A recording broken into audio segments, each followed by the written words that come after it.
ಶುಕದೇವರಿಗೆ ಯಾಕೆ ಕೊಟ್ಟರು ಗೊತ್ತುಂಟೋ? ಅವರಿಗೆ ಹೆಸರು ನೋಡಿ ಈಗ ಕೊಡ್ತಾ ಹೇಳಿದ್ರಂತೆ, ತಗೊಳ್ಳೋ ಮಗು, ಎಲ್ಲರಿಗೂ ಇದನ್ನು ಹೇಳು. ಶುಕದೇವರದೊಂದು ಮಹಿಮಾ ಇದೆ ನೋಡಿ. ಅವ್ರು ಇಂಥ ಅಂತ ಬ್ರಹ್ಮಜ್ಞಾನಿಗಳಲ್ಲ. ಅವ್ರ ಮಹಿಮೆ ಎಂಥದ್ದು ಅಂದ್ರೆ, ತಾಯಿಯ ಉದರದಲ್ಲಿ 12 ವರ್ಷ ಇದ್ರಂತೆ. ಯಾರಾದ್ರೂ ಇರ್ತಾರ? ಬಾರೋ ಹೊರಗೆ ಅಂದ್ರೆ ಬರೋದಿಲ್ಲ. ನಾನು ಬರೋದೇ ಇಲ್ಲ, ನಾನು ಒಲ್ಲೆ. ಯಾಕೆ ಬರೋದಿಲ್ಲೋ? ಅಪ್ಪ, ಹೊರಗೆ ಬಂದ್ರೆ ಮಾಯೆ ನನ್ನನ್ನು ಬೆನ್ನಟ್ಟುತ್ತದೆ, ನನಗೆ ಈ ಮಾಯೆ ಬೇಡ, ನಾನು ಹೊರಗೆ ಬರೋದಿಲ್ಲ. ಆಗ ವೇದವ್ಯಾಸರಿಗೆ ಸಾಕಬೇಕಾಯ್ತಂತೆ. ಏನೂ ಇರಲಿ, ನನ್ನ ಕಾರ್ಯಕ್ಕೋಸ್ಕರ ನಿನ್ನನ್ನು ಹುಟ್ಟಿಸೋದು. ರುದ್ರದೇವರು ನೀನು ಸಾಮಾನ್ಯನಲ್ಲ, ಮನೋತತ್ವಾಭಿಮಾನಿ. ಏನೂ ಇರಲಿ ಅಪ್ಪ, ಈ ಮಾಯೆ ಯಾರಿಗೂ ಬಿಟ್ಟಿದ್ದಿಲ್ಲ, ನನಗೂ ಬಿಡೋದಿಲ್ಲ, ನಾನು ಬರೋದೇ ಇಲ್ಲ. 12 ವರ್ಷ ಕಾಲ ನಾವು ಹೇಳ್ಬೋದಿತ್ತೆ. ಆಗ ವೇದವ್ಯಾಸ ದೇವರು ಒಂದು ಆಶೀರ್ವಾದ ಕೊಟ್ಟರಂತೆ, ಏನಾದ್ರೂ ನಿನಗೆ ಮಾಯೆ ಸಮೀಪ ಬರೋದಿಲ್ಲ, ನಾನ್ ನಿನ್ ಜೊತೆಗಿರ್ತೇನೆ, ಬಾರೋ ಅಂದಾಗ ಹೊರಗೆ ಬಂದ್ರಂತೆ. ಬಂದ್ರು, ಬಂದವರೇ ಹೊರಟು ಬಿಟ್ರಂತೆ. ಅಪ್ಪನನ್ನು ನಮಸ್ಕಾರ ಮಾಡಲಿಲ್ಲ, ಅಮ್ಮನನ್ನು ನೋಡ್ಲಿಲ್ಲ, ಏನಿಲ್ಲ. ಅವ್ರ ದಾರಿಗೆ ಅವ್ರು ಹೋದ್ರು. ಯಂ ಪ್ರವ್ರಜಂತಮನುಪೇತಮಪೇತ ಕೃತ್ಯಂ ದ್ವೈಪಾಯನೋ ವಿರಹ ಕಾತರ ಆಜುಹಾವ ಅಂತ. ಪುತ್ರೇತಿ ತನ್ಮಯತಯಾ ತರವೋಭಯೇ ದುಸ್ತಂ ಸರ್ವಭೂತ ಹೃದಯಂ ಮುನಿಮಾನತೋಸ್ಮಿ. ಭಾಗವತ ಹೊಗಳುತ್ತದೆ. ಹೊರಟೇ ಹೋದ್ರು. ಆಗ ಪುತ್ರ ಪುತ್ರ ಪುತ್ರ ಅಂತ ಕರೆದ್ರಂತೆ. 10 ಹಲವಾರು ಬಾರಿ ಕರೆಯುವಾಗ ಆ ತಂದೆಯ ಮೊರೆ ಕೂಗನ್ನು ಕೇಳಿ ತರವೋಬಿನೇದು ಅಲ್ಲಿದ್ದಂತ ಗಿಡಗಳಿಗೂ ಕೂಡ ಅನುಕಂಪ ಉಂಟಾಯಿತು. ಅಯ್ಯೋ, ಅಪ್ಪ ಪುತ್ರನನ್ನು ಎಷ್ಟು ಪ್ರೀತಿಯಿಂದ ಕರೀತಾನೆ. ಆಗ ಅವುಗಳು ಹೇಳಿದ್ವಂತೆ, ಶುಕ ನಿನ್ನನ್ನು ಕರೀತಾನೆ, ನೋಡೋ ನೋಡೋ. ಆಗ ಹಿಂದಕ್ಕೆ ನೋಡಿದಂತೆ, ಏನಪ್ಪ ಅಂದಂತೆ. ಸದ್ಯ ನನ್ನನ್ನಪ್ಪ ಆದ್ರೂ ಅಂತ ಕರೆದಿಯಲ್ಲ, ಅಷ್ಟೇ ಖುಷಿ. ನೀನು ಮುಂಜವಿ ಮಾಡ್ತೇನೆ, ಬಾರೋ. ಬೇಡ. ಅನುಪೇತ ಮುಂಜವಿ ಮಾಡಲಿಲ್ಲ. ಯಾಕೆ ಮುಂಜವಿ ಮಾಡೋದು? ಬ್ರಹ್ಮಜ್ಞಾನಕ್ಕೋಸ್ಕರ. ಬ್ರಹ್ಮಜ್ಞಾನ ಬಂದ ಬಳಿಕ ಇದೆಲ್ಲ ಏನು? ಇದು ಏನು ಪ್ರಯೋಜನ ಇಲ್ಲ. ನಮ್ಮಲ್ಲಿ ಈ ಮಡಿ ಅಂತ ಒಂದು ಕಾನ್ಸೆಪ್ಟ್ ಇದೆ ನೋಡಿ. ಇದ್ರ ಬಗ್ಗೆ ಒಂದು ಸಪ್ತಾಹ ಇಡಬೇಕಾಗಿದೆ, ಅದು ಹೇಗೆ ಮಾಡೋದು ಅಂತ. ಇಲ್ಲಿ ಸ್ವಚ್ಛವಾಗಿದೆ, ಇಲ್ಲಿ ಬಗ್ಗೆ ನಾನು ಹೇಳ್ತಾ ಇಲ್ಲ. ನಮ್ಮ ಕಡೆಗೆ ಅಲ್ಲೊಂದು ಧಾಬಳಿ ಅಂತ ಒಂದು ಬರ್ತದೆ, ಉಲ್ಲನ್ನದು. ಅದು ಮಡಿ ಅಂತ ಗೊತ್ತಾಗೋದು ಹೇಗೆ? ಅದು ಎಷ್ಟು ಕಪ್ಪಗಾಗಿರ್ತದೋ ಅಷ್ಟು ಮಡಿಗೆ ಉತ್ತಮ ಅಂತ. ಗೀತೆಯಲ್ಲಿ ಒಂದು ಶ್ಲೋಕ ಬಂದಿದೆ ನೋಡಿ, ಪ್ರಾಯ ಇದನ್ನೇ ನೋಡಿ ಹೇಳಿರಬೇಕು. ನೈನಂ ಚಿಂದಂತಿ ಶಸ್ತ್ರಾಣಿ ನೈನಂ ದಹತಿ ಪಾವಕಃ. ಅದಕ್ಕೆ ಯಾವ ಕತ್ರಿಯೋ ಹತ್ತುವುದಿಲ್ಲ, ಯಾವ ಬೆಂಕಿಯಿಂದ ಸುಡಲ್ಪಡುವುದಿಲ್ಲ. ಅದು ಯಾಕೆ? ಅಷ್ಟು ಗಟ್ಟಿಯಾಗಿರ್ತದೆ, ರಟ್ಟ ಹಾಗೆ. ಅದು ಹಿಂದಿನ ಕಾಲದ ಮಡಿ ಇತ್ತು. ನಾವು ಬರೇ ಹಿಂದಿನ ಸಂಪ್ರದಾಯಸ್ಥರನ್ನೇ ನಾವು ಗುರಿಪಡಿಸಬೇಕಾಗಿಲ್ಲ, ನಿಂದೆ ಮಾಡಬೇಕಾಗಿಲ್ಲ. ಈಗಿನ ಮಾಡರ್ನ್ ಯುವಜನಾಂಗವು ಏನು ಬೇರೆ ಅಲ್ಲ. ಹಿಂದೆ ಮಡಿ ಇತ್ತು, ಅದು ದಾಬಳಿ. ಈಗ ಜೀನ್ಸ್ ಅಂತ ಬಂದಿದೆ ನೋಡಿ. ಅದು ಎಷ್ಟು ಶ್ರೇಷ್ಠ ಜೀನ್ಸ್ ಅಂತ ಹೇಗೆ ಗುರುತುಪಡಿಸೋದು? ಗುರುತು ಹಿಡಿಯೋದು ಹೇಗೆ? ಅದೆಷ್ಟು ದಿನ ನೀರಲ್ಲಿ ಬಿಡೋದಿಲ್ವೋ ಅಷ್ಟು ಶುದ್ಧ ಅಂತ. ಅದೆಷ್ಟು ಹರಿದು ಹೋಗ್ತದೋ, ಅದ್ರ ಎಷ್ಟು ನಾರುಗಳು ಬರ್ತಾವೋ ಅಷ್ಟು ದೊಡ್ಡಸ್ತಿಕೆಯಿಂದ ಕಾಲೇಜಲ್ಲಿ ಓಡಾಡ್ಬೋದು ಹಾಕೊಂಡು. ಇದೆಲ್ಲ ಸಂಪ್ರದಾಯ ರೀ. ಎಲ್ಲಿ ತನಕ ಇದು ಬ್ರಹ್ಮಜ್ಞಾನವಾಗೋ ತನಕ. ಬಳಿಕ ಇದೆಲ್ಲ ಕಳಚಿ ಹೋಗ್ತದಂತೆ ನೋಡಿ. ಅನುಪೇತ ಅಂತ ಹೇಳಿದ್ದಾರೆ. ಅಂತಹ ಮಹಾತ್ಮರಿಗೆ ಶುಕದೇವರು ಅಂತ ಕರೆದವರು. ಯಾಕೆ ಶುಕ? ಶುಕ ಅಂದ್ರೆ ಗಿಳಿ ಅಲ್ವೇ? ಶುಕಕ್ಕೆ ಗಿಳಿ ಅಂತ ಕರಿತೇವೆ. ಅವರು ನಿಮ್ಮ ಹಾಗಲ್ಲ. ಗಿಳಿ ಏನು ಮಾಡ್ತದೆ ನೋಡಿ. ಗಿಳಿಯ ವೈಶಿಷ್ಟ್ಯ ಏನು ಅಂದ್ರೆ, ಅದಕ್ಕೇನು ಹೇಳಿಕೊಡ್ತಾರಲ್ಲ ಅದನ್ನಷ್ಟೇ ಹೇಳ್ತದದು. ರಾಮ ಅಂತ ಹೇಳುವಂತ ಗಿಳಿಗೆ ಹೇಳಿದ್ರು ಕೃಷ್ಣ ಅನ್ನೋದಿಲ್ಲ, ರಾಮ ಅಂತ ಹೇಳ್ತದೆ.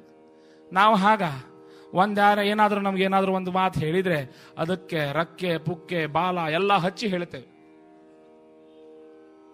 ವೇದವ್ಯಾಸರಿಗೆ ಏನು ಬೇಕಿತ್ತೋ ಯಥಾ ಸ್ಯಾತ್ ತಥಾ, ಹೇಗೆ ಅವರು ಪಾಠ ಹೇಳಿದ್ರು ಹಾಗೇ ಹೇಳ್ತಿದ್ರು. ಅದಕ್ಕೆ ಅವ್ರಿಗೆ ಶುಕ ಅಂತ ಕರೆಯೋದು. ನಿಗಮ ಕಲ್ಪತಯೋರ್ಗಲಿತಂ. ಕಲ್ಪತರು, ನಿಗಮಕ್ಕೆ ಎಂಬುವ ಕಲ್ಪತರು, ಅದು ಕಲ್ಪವೃಕ್ಷ. ಅದು ಫಲಂ ಶುಕಮುಖಾನಮೃತದ್ರವ ಸಂಯುತಂ. ಶುಕಮುಖದಿಂದ ಬಂದಂತ ಅಮೃತ ಸಂಯುತ ದ್ರವ ಅದು. ಪಿಬತ ಭಾಗವತಂ, ಕುಡಿರಿ, ಈ ರಸಾಸ್ವಾದ ಮಾಡಿ, ಈ ಭಕ್ತಿ ಎಂಬುವ ರಸಾಸ್ವಾದ ಮಾಡಿ ಅಂತ. ರಸಮಾಲಯಂ ಮುಹುರಹೋ,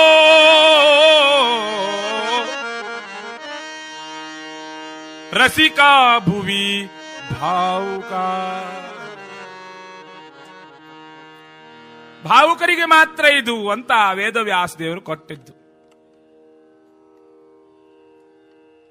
ಭಾಗವತ ಎಲ್ಲಿಂದ ಪ್ರಾರಂಭವಾಗ್ತದಂದ್ರೆ ಎಲ್ಲಿ ಮಹಾಭಾರತ ಅಂತ್ಯಗೊಳ್ಳುತ್ತದೋ ಅಲ್ಲಿಂದ ಮಹಾಭಾಗವತ ಪ್ರಾರಂಭ ಅಂತ. ಮಹಾಭಾರತ ಅಂತ್ಯಗೊಳ್ಳೋದು ಎಲ್ಲಿಂದ? ಪಾಂಡವರು ವಿಜಯೀ ಘೋಷಿಯಾಗಿದ್ದಾರೆ. ಮಹಾಕೌರವನಾದಂಥವನು ಕಲಿಸ್ವರೂಪಿ ದುರ್ಯೋಧನ ಆ ರಣರಂಗದ ಮಧ್ಯದಲ್ಲಿ,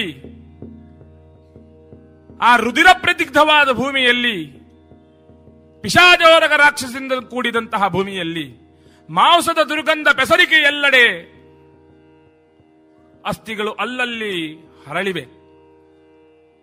ಶೃಗಾಲಾದಿಗಳು ಉಲೂಕಗಳು ತಮ್ಮದೇ ಆದ ಅಮಂಗಲ ಸ್ವರದಿಂದ ಕೂಗುತೊಡಗಿವೆ. ಸಾಯಂಕಾಲದ ವೇಳೆ ಸೂರ್ಯಾಸ್ತಮಾಗಿದೆ ಅಷ್ಟೇ. ಅಲ್ಲಿಂದ ಭಾಗವತ ಪ್ರಾರಂಭ.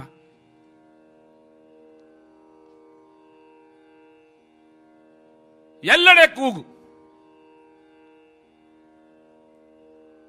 ಮರಣಾಸನ್ನನಾದವನು ಈ ಮಹಾಕೌರವ. ತನ್ನವರನ್ನೆಲ್ಲ ನೆನೆಸ್ತಾ ದುಶ್ಯಾಸನನನ್ನು ಆ ದುರ್ಯೋಧನ ನೆನೆಸ್ತಾನಂತೆ.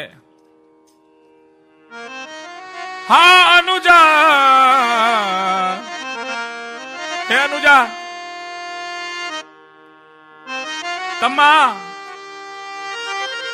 ಕುತ್ತತ್ವಾಮನುಸಂದದಾಮಿ, ಎಲ್ಲಿ ಹೋದಿಯೋ? ಕರ್ಣಾಸಖಾ ತ್ವಾಂ ಚಯ. ತನ್ನ ಆಪ್ತ ಮಿತ್ರನಾದವನಿಗೆ ಪ್ರಾಣಸಖನಾದ ಕರ್ಣನನ್ನು ನೆನೆಸ್ತಾನೆ. ಆಚಾರ್ಯೋ, ದ್ರೋಣರನ್ನ ನೆನೆಸ್ತಾ ಇದ್ದಾನೆ. ತನ್ನನ್ನಗಲಿದಂತಹ 100 ಅಣ್ಣ ತಮ್ಮಂದಿರನ್ನೆಲ್ಲ ನೆನೆಸಿದ. ತನ್ನಿಂದ ಆದಂತಹ ಈ ಮಹಾ ನಾಶವನ್ನು ತಾನೇ ನೋಡುತ್ತಾನೆ. ನಾಯಿ ನರಿಗಳು ಬಂದು ಜಂಗೆಯಿಂದ, ಆ ಭೀಮಸೇನಿಂದ ಭಗ್ನಿಸಲ್ಪಟ್ಟ ಜಂಗೆಯಿಂದ ಬಿದ್ದಂತ ಮಾಂಸವು ಆ ನಾಯಿಗಳು ಕಿತ್ತು ತಿನ್ಲಿಕ್ಕೆ ಪ್ರಯತ್ನ ಪಡ್ತಾ ಇವೆ ಅಂತ ಹಾ ಹಾ ಹಾ ಅದು ಬೊಬ್ಬಿಡ್ತಾನೆ ಏಕಪ್ರಕಾರವಾಗಿ. ಆದರೂ ಶ್ರೀಕೃಷ್ಣನನ್ನು ನೆನೆಯಲಿಲ್ಲಂತೆ.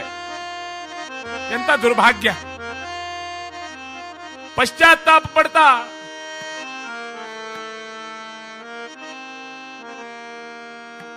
ಇರುವಾಗ ಕಣ್ಣುಗಳು ಸಾಮಾನ್ಯವಾಗಿ ಮುಚ್ಚಲ್ಪಡ್ತಾ ಇವೆ. ಪ್ರಾಣವು ಕ್ಷಯಿಸ್ತಾ ಇದೆ. ಆ ಮಹಾನ್ ದುಃಖದಲ್ಲೂ ಕೂಡ ದ್ವೇಷಾಗ್ನಿಯಿಂದ ದಗ್ಧಮಾನನಾದವನು ಇವನು, ಈ ದುರ್ಯೋಧನ. ಅದು ಬೊಬ್ಬಿಡುವಾಗ ಆ ನರಿಗಳು ತಮ್ಮದೇ ಆದ ಅಮಂಗಲ ಸ್ವರದಲ್ಲಿ ಬೊಬ್ಬಿಡ್ತಾ ಇವೆ. ದೂರಿನಿಂದ ಯಾರನ್ನು ಬರೋದನ್ನು ಕಂಡ ಮಂಜಾಗಿ ಕಾಣುವಂತ ಮಂಜುಲತಾ ಕುಂಜ ನಿಕುಂಜ ಪುಲ್ಲ ಭಂಜಮಾನ ಜರಿಜೃಂಭಮಾನ ಹರಿಮ ಭಾಸುರ ಭೀಕರ ಸೂಕರಾದಿ ನಾನಾ ವಿಧ ಶಬ್ದಗಳನ್ನು ಕೇಳ್ತಾ ಇವೆ. ಅದರಲ್ಲಿ ಆತ ಬಂದ ಸಮೀಪಕ್ಕೆ ಬರುವಾಗ ಸ್ಪಷ್ಟವಾಯಿತು ಚಿತ್ರಣ. ಮಹಾನ್ ಪ್ರಯತ್ನದಿಂದ ತನ್ನ 2 ಕಣ್ಣುಗಳನ್ನು ಬಿಡ್ತಾ ನೋಡ್ತಾನಂತೆ. ಕಣ್ಣುಗಳಿಗೆ ರೆಪ್ಪೆ ಇವೆಯೋ ಇಲ್ವೋ ಅಂತ ನೆನಪಿಲ್ಲ. ನೋವಿನಿಂದ ಬಳಲ್ತಾ ಬೆಂಡಾಗಿದ್ದಾನೆ. ರುಧಿರ ಪ್ರದಿಗ್ಧನಾಗಿದ್ದಾನೆ. ಕಣ್ಣು ಬಿಟ್ಟು ನೋಡ್ತಾನೆ. ಆತ ಮುಂದೆ ಬಂದವನು ಬೇರೆ ಯಾರು ಅಲ್ಲ, ವರ್ಣ ಸಂಕರನಾದಂತಹ ಅಶ್ವತ್ಥಾಮ ಎಂಬುವನು ದ್ರೋಣಾಚಾರ್ಯನ ಮಗ. ಮಹಾರಾಜ್ ಕಿ ಜೈ ಅಂತ ಹೇಳಿದ್ನಂತೆ. ಕಣ್ಣು ತುಂಬಳ್ತಾನಂತೆ ದುರ್ಯೋಧನ. ಏನೋ ನಿಂದಿಸ್ತೀಯ, ನನ್ನನ್ನು ನಿಂದಿಸ್ತೀಯ, ಏನೂ ಇಲ್ಲೋ ನನ್ನ ಹತ್ರ. ಆ ಪಾಂಡವರು ಆ ಕುಹಕನಾದ ಕೃಷ್ಣನಿಂದೊಡಗೂಡಿ ಈ ಸರ್ವನಾಶ ಮಾಡಿದ್ದಾರೆ. ವಂಚನೆಯ ಸಂಚಿನಲ್ಲಿ ನಾನು ಮೋಸ ಹೋಗಿದ್ದೇನೆ, ನನ್ನವರು ಯಾರೂ ಇಲ್ಲ ಅಂತ ಬಿಡುವಾಗ ಈಗೂ ನನ್ನನ್ನು ನೀನು ಮಹಾರಾಜ ಅಂತೀಯ, ಹಸ್ತಿನಾವತಿಯ ರಾಜನನಿಸ್ತೀಯ. ಆಗ ದ್ರೋಣಾಚಾರ್ಯ ಮಗನಾದವನು ಅಶ್ವತ್ಥಾಮ ಹೇಳಿದ, ಹಾಗಲ್ಲ, ಎಲ್ಲಿ ತನಕ ನೀನಿದ್ದೀಯೋ ಅಲ್ಲಿ ತನಕ ನೀನೇ ನನಗೆ ಮಹಾರಾಜ.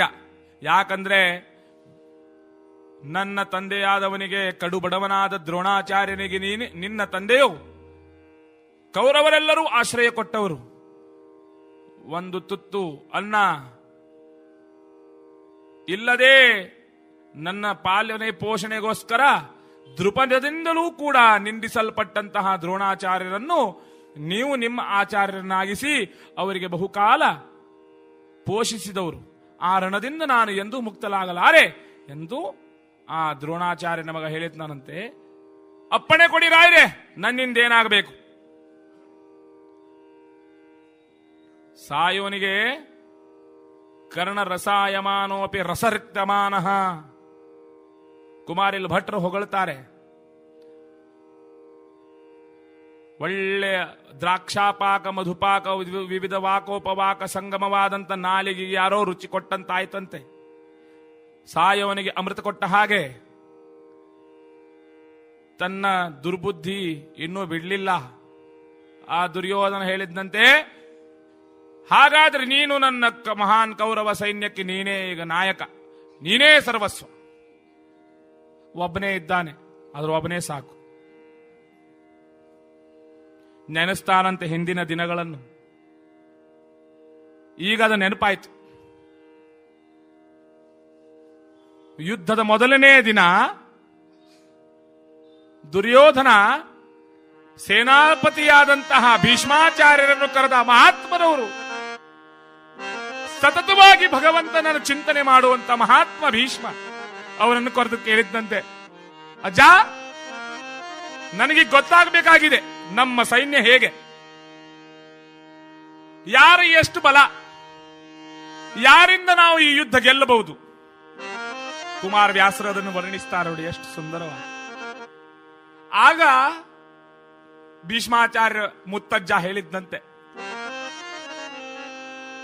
ಎಲೈ ಕೌರವ ಕೇಳು, ಕೃಷ್ಣನ ಅನುಗ್ರಹವಾದ್ರೆ ನನಗೊಂದು ದಿನ ಸಾಕು,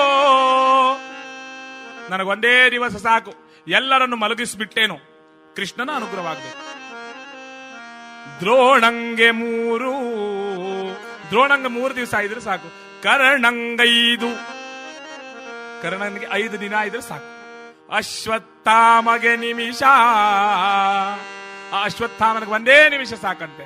ಆಗ ಈ ದುರ್ಯೋಧನನಿಗೆ ಆನಂದವಾಯಿತು. ಯಾಕೆ, ಈ ಮುದುಕರಿಂದ ನನಗೇನಾಗಬೇಕಾಗಿದೆ, ಒಬ್ಬನಿದ್ರೆ ಸಾಕು ಅಂತ. ಇವರು ಹೋದ್ರೆ ಹೋಗ್ಲಿ ಆಚೆಗೆ, ಹಾಳಾಗಿ ಹೋಗ್ಲಿ ಅಂತ. ಮುಂದೆ ಕೇಳು ಅಂತ ಹೇಳಿದಂತೆ ನೋಡಿ. ಆ ಧನಂಜಯನಿಗೆ ಕ್ಷಣಾರ್ಧವೇ ಸಾಕೋ, ಆದ್ರೆ ಪಾರ್ಥನಿಗೆ 1 ಕ್ಷಣಾರ್ಧ ಸಾಕು. ತುಟ್ಟ ತುದಿಯನ್ನೇರಿ ಕೈ ಬಿಟ್ಟ ತೆರನಂತಾಯ್ತಾ ಕೌರವಗೆ. ಆ ತುಟ್ಟ ತುದಿಯ ಮೇಲೆ ಏರಿಸ್ತಾ ಕೈ ಬಿಟ್ಟಂತಾಯ್ತಂತೆ. ಅದನ್ನ ನೆನೆಸ್ತಾನೀಗ ಅಶ್ವತ್ಥಾಮನಿಗೆ 1 ನಿಮಿಷ, ಅಷ್ಟು ಪರಾಕ್ರಮಿ ಈತ. ಒಂದ್ ಕೆಲಸ ಮಾಡು, ಪಾಂಡವರನ್ನು ನಾಶ ಮಾಡು, ಹೋಗೋ. ಆಗ ಅಶ್ವತ್ಥಾಮ ಹೇಳಿದ, ಸ್ವಾಮಿ ದುರ್ಯೋಧನ ಯಾರ ಜೊತೆಗೆ ಯೋಗೇಶ್ವರನಿದ್ದಾನೋ ಅವನಿಂದ ನನಗೇನ್ ಮಾಡ್ಲಿಕ್ಕಾಗ್ತದೆ, ಅದು ಸಾಧ್ಯವಿಲ್ಲ ಎಂದಾಗ ಒಂದ್ ಕೆಲಸ ಮಾಡು, ಹೇಗೆ ಕೌರವ ಕುಲ ನಾಶವಾಯ್ತೋ ಹಾಗೆ ಪಾಂಡವರ ಕುಲವನ್ನು ನಾಶ ಮಾಡು, ಹೋಗು, ಭಾಷೆ ಕೊಡು ಎಂಬಾಗ ಸಾಯೋನಿ ಕೈಯ ಮೇಲೆ ಕೈ ಇಡ್ತಾನೆ ಅಶ್ವತ್ಥಾಮ.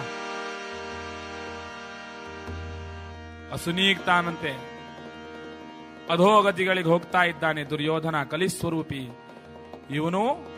ಅಶ್ವತ್ಥಾಮ ಇನ್ನೇನ್ ಮಾಡೋದು ಅಂತ ಬರ್ತಾ ಇರಲು ಈ ಪಾಂಡವರ ಶಿಬಿರದಲ್ಲಿ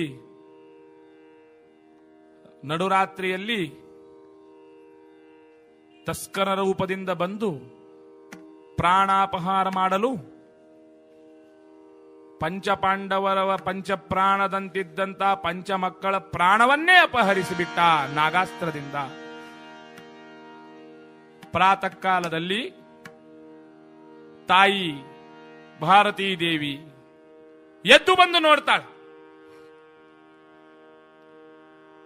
ರಾತ್ರಿ ಮಾತ್ರ ಸರಿ ಸೌಷ್ಠವದಿಂದ ಇದ್ದ ಅಂಗ ಪ್ರತ್ಯಂಗಗಳು ಸ್ಫುರದ್ರೂಪ ಕಾಂತಿದಾಂತಿ ಶಮದಮದಿಂದ ಯುಕ್ತರಾದಂತ ವೀರ್ಯೌದಾರ್ಯ ತೇಜಸ್ ಮಾಧುರ್ಯಗಳಿಂದ ಯುಕ್ತವಾದ ನನ್ನ ಮಕ್ಕಳು ಎಬ್ಬಿಸ್ಲಿಕ್ಕೆ ಪ್ರಯತ್ನ ಪಟ್ರೆ ನೋಡಿದ್ರೆ ಶವಗಳಾಗಿ ಬಿದ್ದಿವೆ. ಕೃಷ್ಣ ಕರೆದಿದ್ದು ಕೃಷ್ಣನನ್ನು. ಮೊರೆ ಇಡುವಾಗ ಕೃಷ್ಣ ಆಪದ್ ಬಾಂಧವ ಭಕ್ತ ಕುಟುಂಬಿ ಓಡಿ ಬಂದ. ತಾಯಿಯಾದಂತಹ ದ್ರೌಪದಿಯ ಮುಖಾರವಿಂದದಲ್ಲಿದ್ದಂತಹ ಕಂಬನಿ ಮೂಡಿದಂತಹ ಕಣ್ಣುಗಳನ್ನು ನೋಡ್ತಾ ಮಾಡಬೇಡ ಅಂತ ಸಾಂತ್ವನ ಹೇಳ್ತಾನಂತೆ. ಪಂಚಪಾಂಡವರೆಲ್ಲರೂ ಬಂದ್ರು, ಕೃಷ್ಣ ಹೇಗಾದ್ರೂ ಬದುಕಿಸೋ.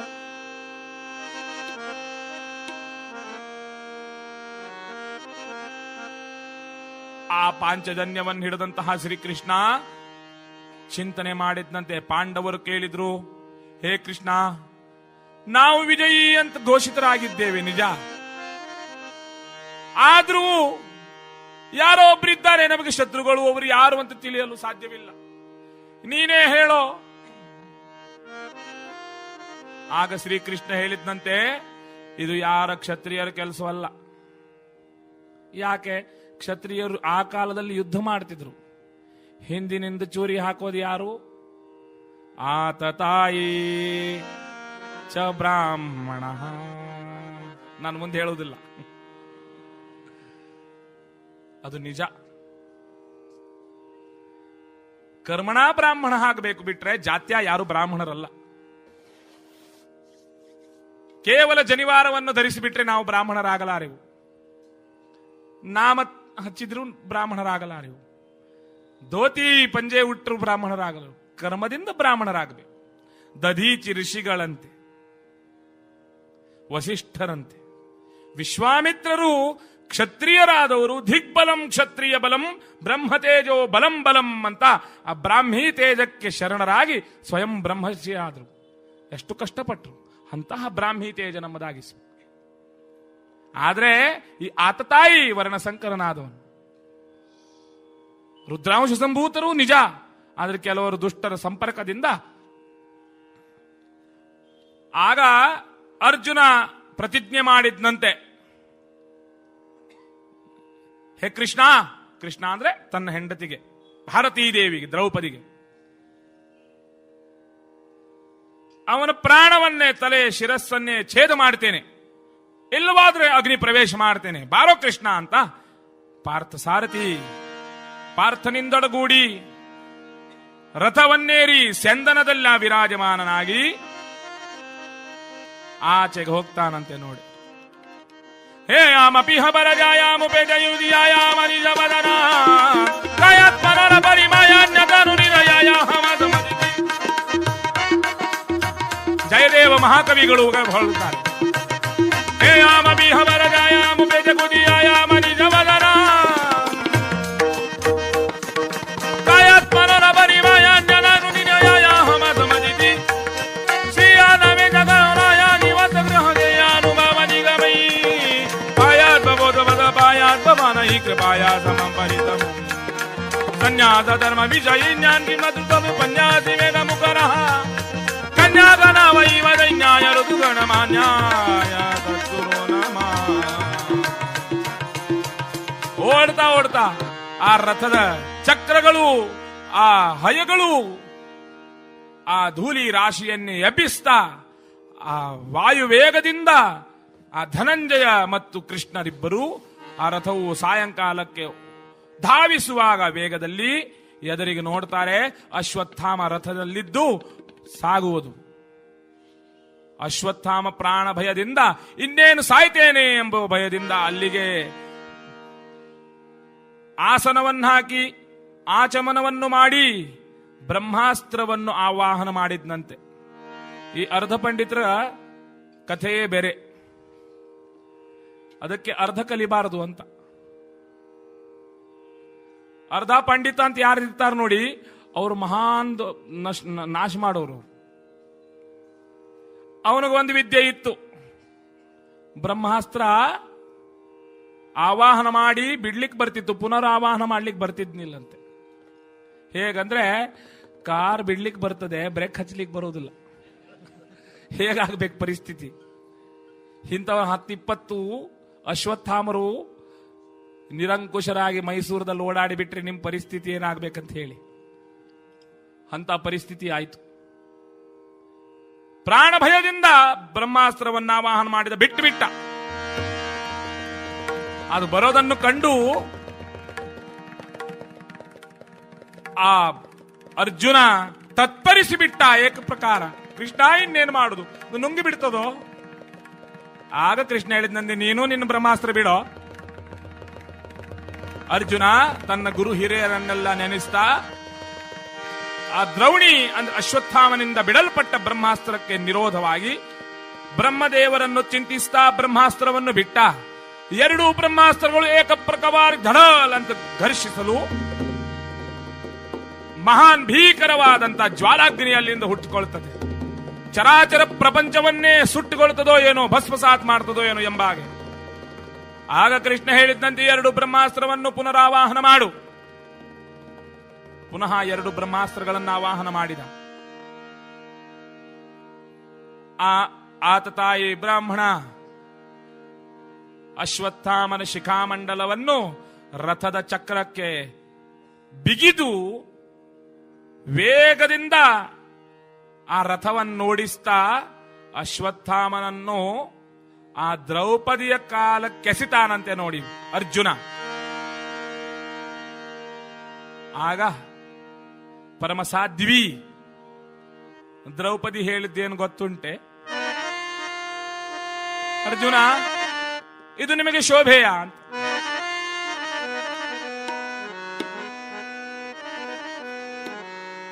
ಕರಚರಣಗಳಿಂದ ಏಕಪ್ರಕಾರವಾಗಿ ನದಿಯಂತೆ ರಕ್ತವು ಸುರಿತಾ ಇದೆ.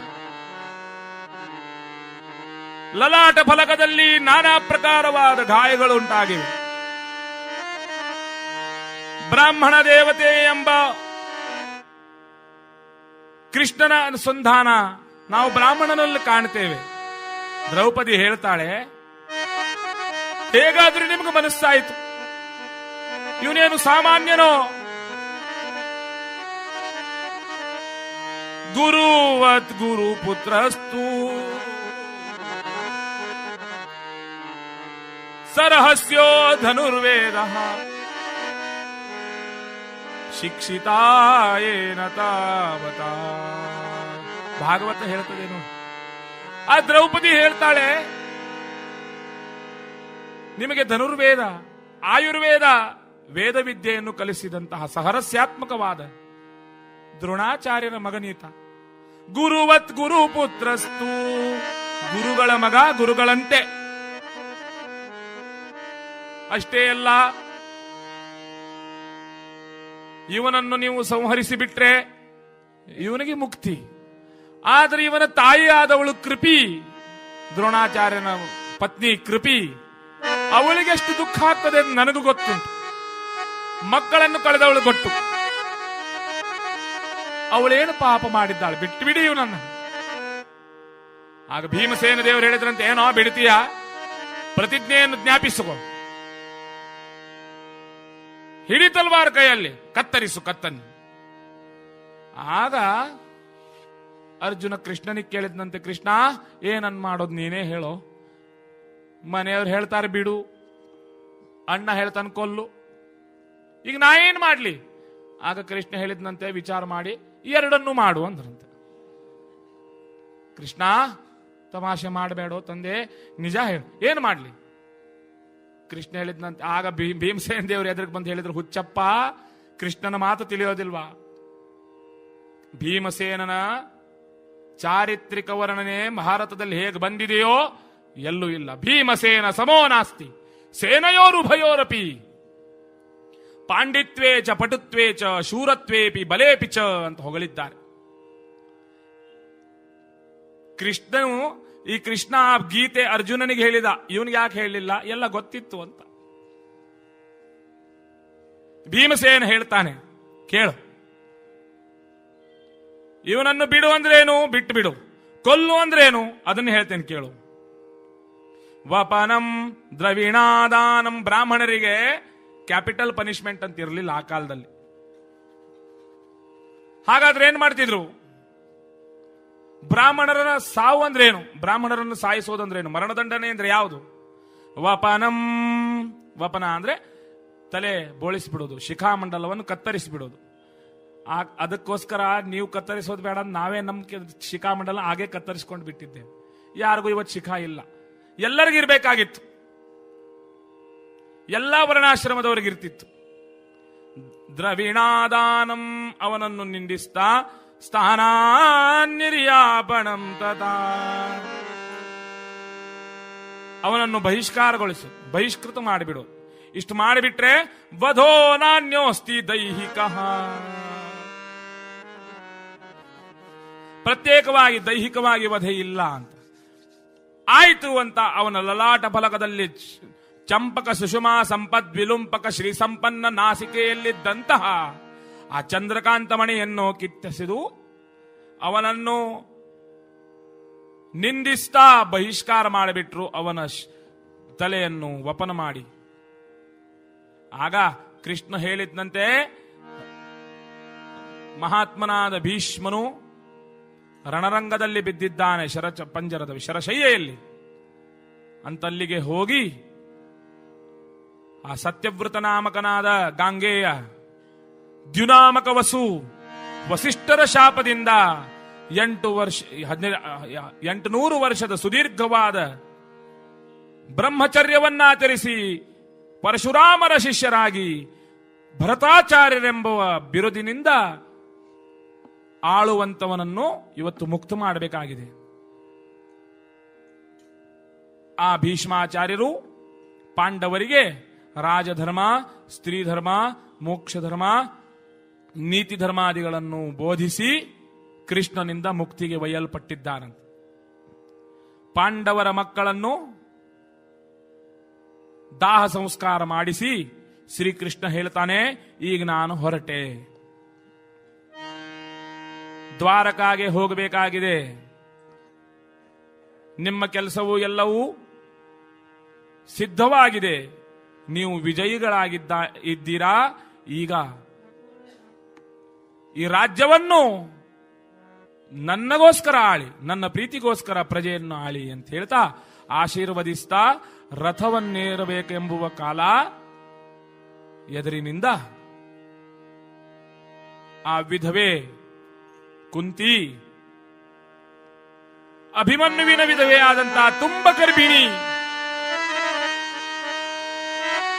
ಉತ್ತರಾದೇವಿಯನ್ನು ಎಳೆದುಕೊಂಡು ಬರ್ತಾ ಇರೋದು.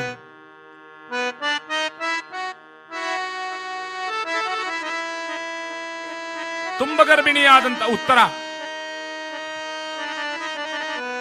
ಕೃಷ್ಣ ಕೃಷ್ಣ ಕೃಷ್ಣ. ಕುಂತಿಗೆ ಕೇಳ್ತಾನೆ ಕೃಷ್ಣ, ಏನಾಯ್ತು ಅತ್ತಿಗೆ ಹೇಳು. ಆಗ ಅವಳು ಹೇಳ್ತಾಳೆ, ದ್ರೌಣ್ಯಸ್ತ್ರ ವಿಸ್ತೃಷ್ಟಮವೇ ತ್ವಮಾನೋ. ಆ ದ್ರೌಣಿ ಅಶ್ವತ್ಥಾಮ ದುರುಳ ತನ್ನಲ್ಲಿದ್ದಂತ ನಾಗಾಸ್ತ್ರವನ್ನು ಈ ತುಂಬ ಗರ್ಭಿಣಿಯಾದಂತ ಅಶ್ವತ್ಥಾಮನ ಮಡದಿ ಅವಳ ಉದರದಲ್ಲಿ ಆ ನಾಗಾಸ್ತ್ರವನ್ನು ಬಿಟ್ಟವನು ಹೇಗಾದ್ರೂ ಮಾಡಿ ಪಾಂಡವರ ಅಂತಿಮ ಕುಡಿ, ವಂಶದ ಕುಡಿಯ ರಕ್ಷಿಸಿ ಎಂದಾಗ ಶ್ರೀಕೃಷ್ಣ ಆ ಗರ್ಭಸ್ಥನಾದ ಶಿಶುವಿನ ರಕ್ಷಣೆ ಮಾಡ್ತಾನಂತೆ. ಉತ್ತರೆಯ ಗರ್ಭದಲ್ಲಿ ಕೃತಿಮುತಿದ ವಾದಿರಾಜರು ಹೊಗಳ್ತಾರೆ. ಪಾಂಡವರು ನೋಡ್ತಾ ಇರಲು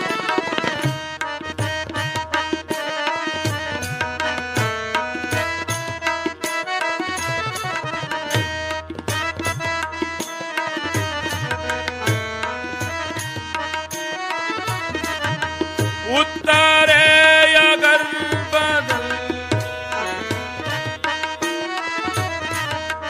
ಸುತ್ತಿ ಮುತ್ತಿನ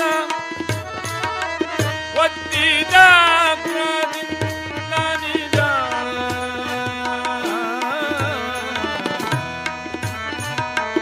ಭಕ್ತ ಪರಿಜಿಗನ ಕಾಯ ಲೋಕ ಬರಿ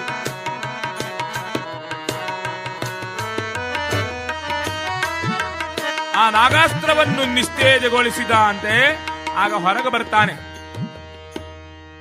ಮುಂದೆ ಆ ಶಿಶುವಿಗೆ ವಿಷ್ಣುರಾತ ಪರೀಕ್ಷಿತ ಎಂಬುವ ಹೆಸರು ಬಂದಿದೆ. ಪರೀಕ್ಷಿತ ಅಂದ್ರೆ ಯಾರು? ಪರಿತಃ ಐಕ್ಷತಿ ಯಸ್ಮಾತ್. ಆ ನಾಗಾಸ್ತ್ರವಿಂದ ಸುತ್ತಲ್ಪಟ್ಟಂತಹ ಆ ಶಿಶು ಭಗವಂತನಿಂದ ರಕ್ಷಿಸಲ್ಪಟ್ಟವನು.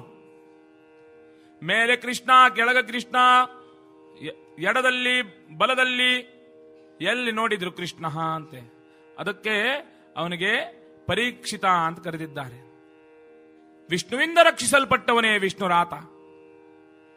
ಆಗ ಆ ಕುಂತಿ ಕೃಷ್ಣನಲ್ಲಿ ಪ್ರಾರ್ಥನೆ ಮಾಡ್ತಾಳೆ ನೋಡಿ. ಪ್ರಾಯ ಈ ಪ್ರಾರ್ಥನೆ ನಾವೆಲ್ಲರೂ ಮಾಡ್ತೇವೆ. ಅದರಲ್ಲಿದ್ದಂತ ಒಂದು ಶ್ಲೋಕವನ್ನು ಖಂಡಿತ ಎಲ್ಲರೂ ಹೇಳ್ತಾರೆ ಅಂತ ಅನಿಸ್ತದೆ. ಆದರೆ ಕುಂತಿಯ ಭಾವನೆ ನೋಡಿ, ಎಂದು ಸುಖವನ್ನು ನೋಡದೆ ಇದ್ದವಳು, ಎಂದು ತೃಪ್ತಿಯಿಂದ ಇದ್ದವಳೇ ಅಲ್ಲ.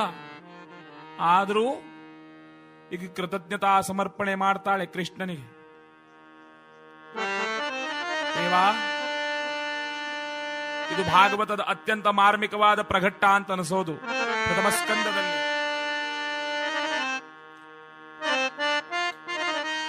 ಲಾಕ್ಷ ಭವನೆ